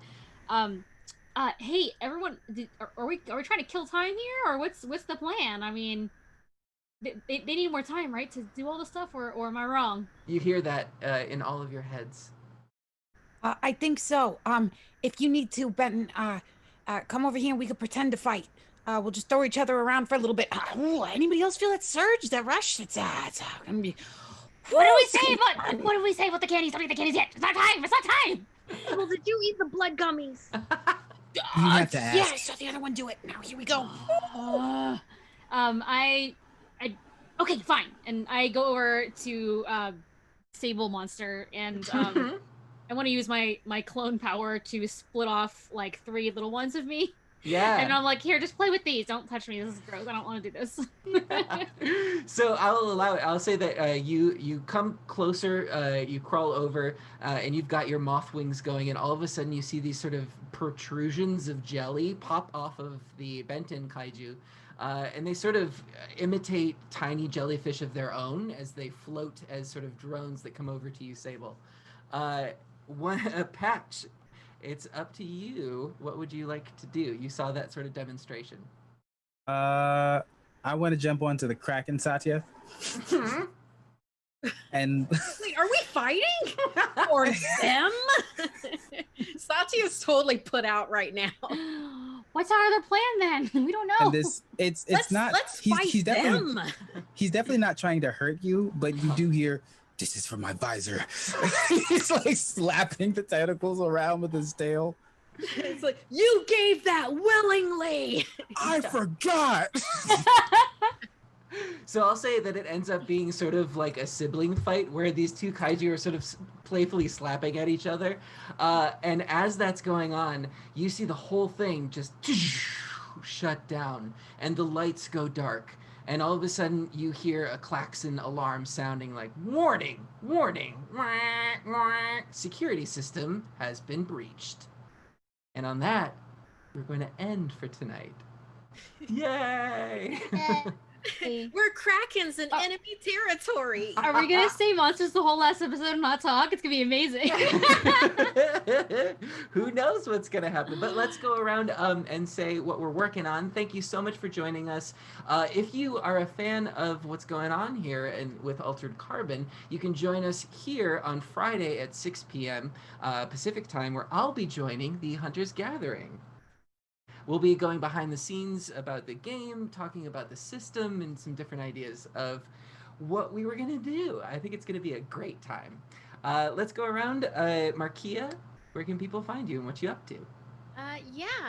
So find me on Twitter and Instagram at Markia McCarty, MarkiaMcCarty. Along with that, I'm a narrator, writer, story editor for Something Scary, which is a animated horror series that you can find on YouTube. It's youtube.com/snarled. We are a weekly podcast, and then, well, it's like, what is it when it's a podcast, but it's also video episodes? We're a video podcast. Multimedia is what it is. We're a multimedia cast. Uh-huh. So you can catch us for animated horror on YouTube or wherever you find your podcasts. And recently, I believe it was last week, we were rated the #5 fiction podcast in America. So that's really cool. So check out Something Scary and listen to our our user submitted adapted horror stories that we have from our fans to give to you. So hope to see you there. Amazing. Michelle, where can people find you and what you up to? Hello.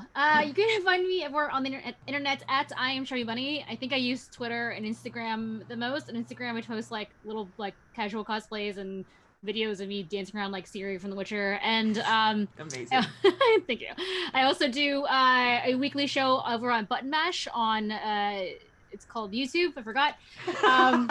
So those videos come out every Friday. They are deep dives into the video gaming world about the news and politics and like fun stuff too. I just can't think of it right now.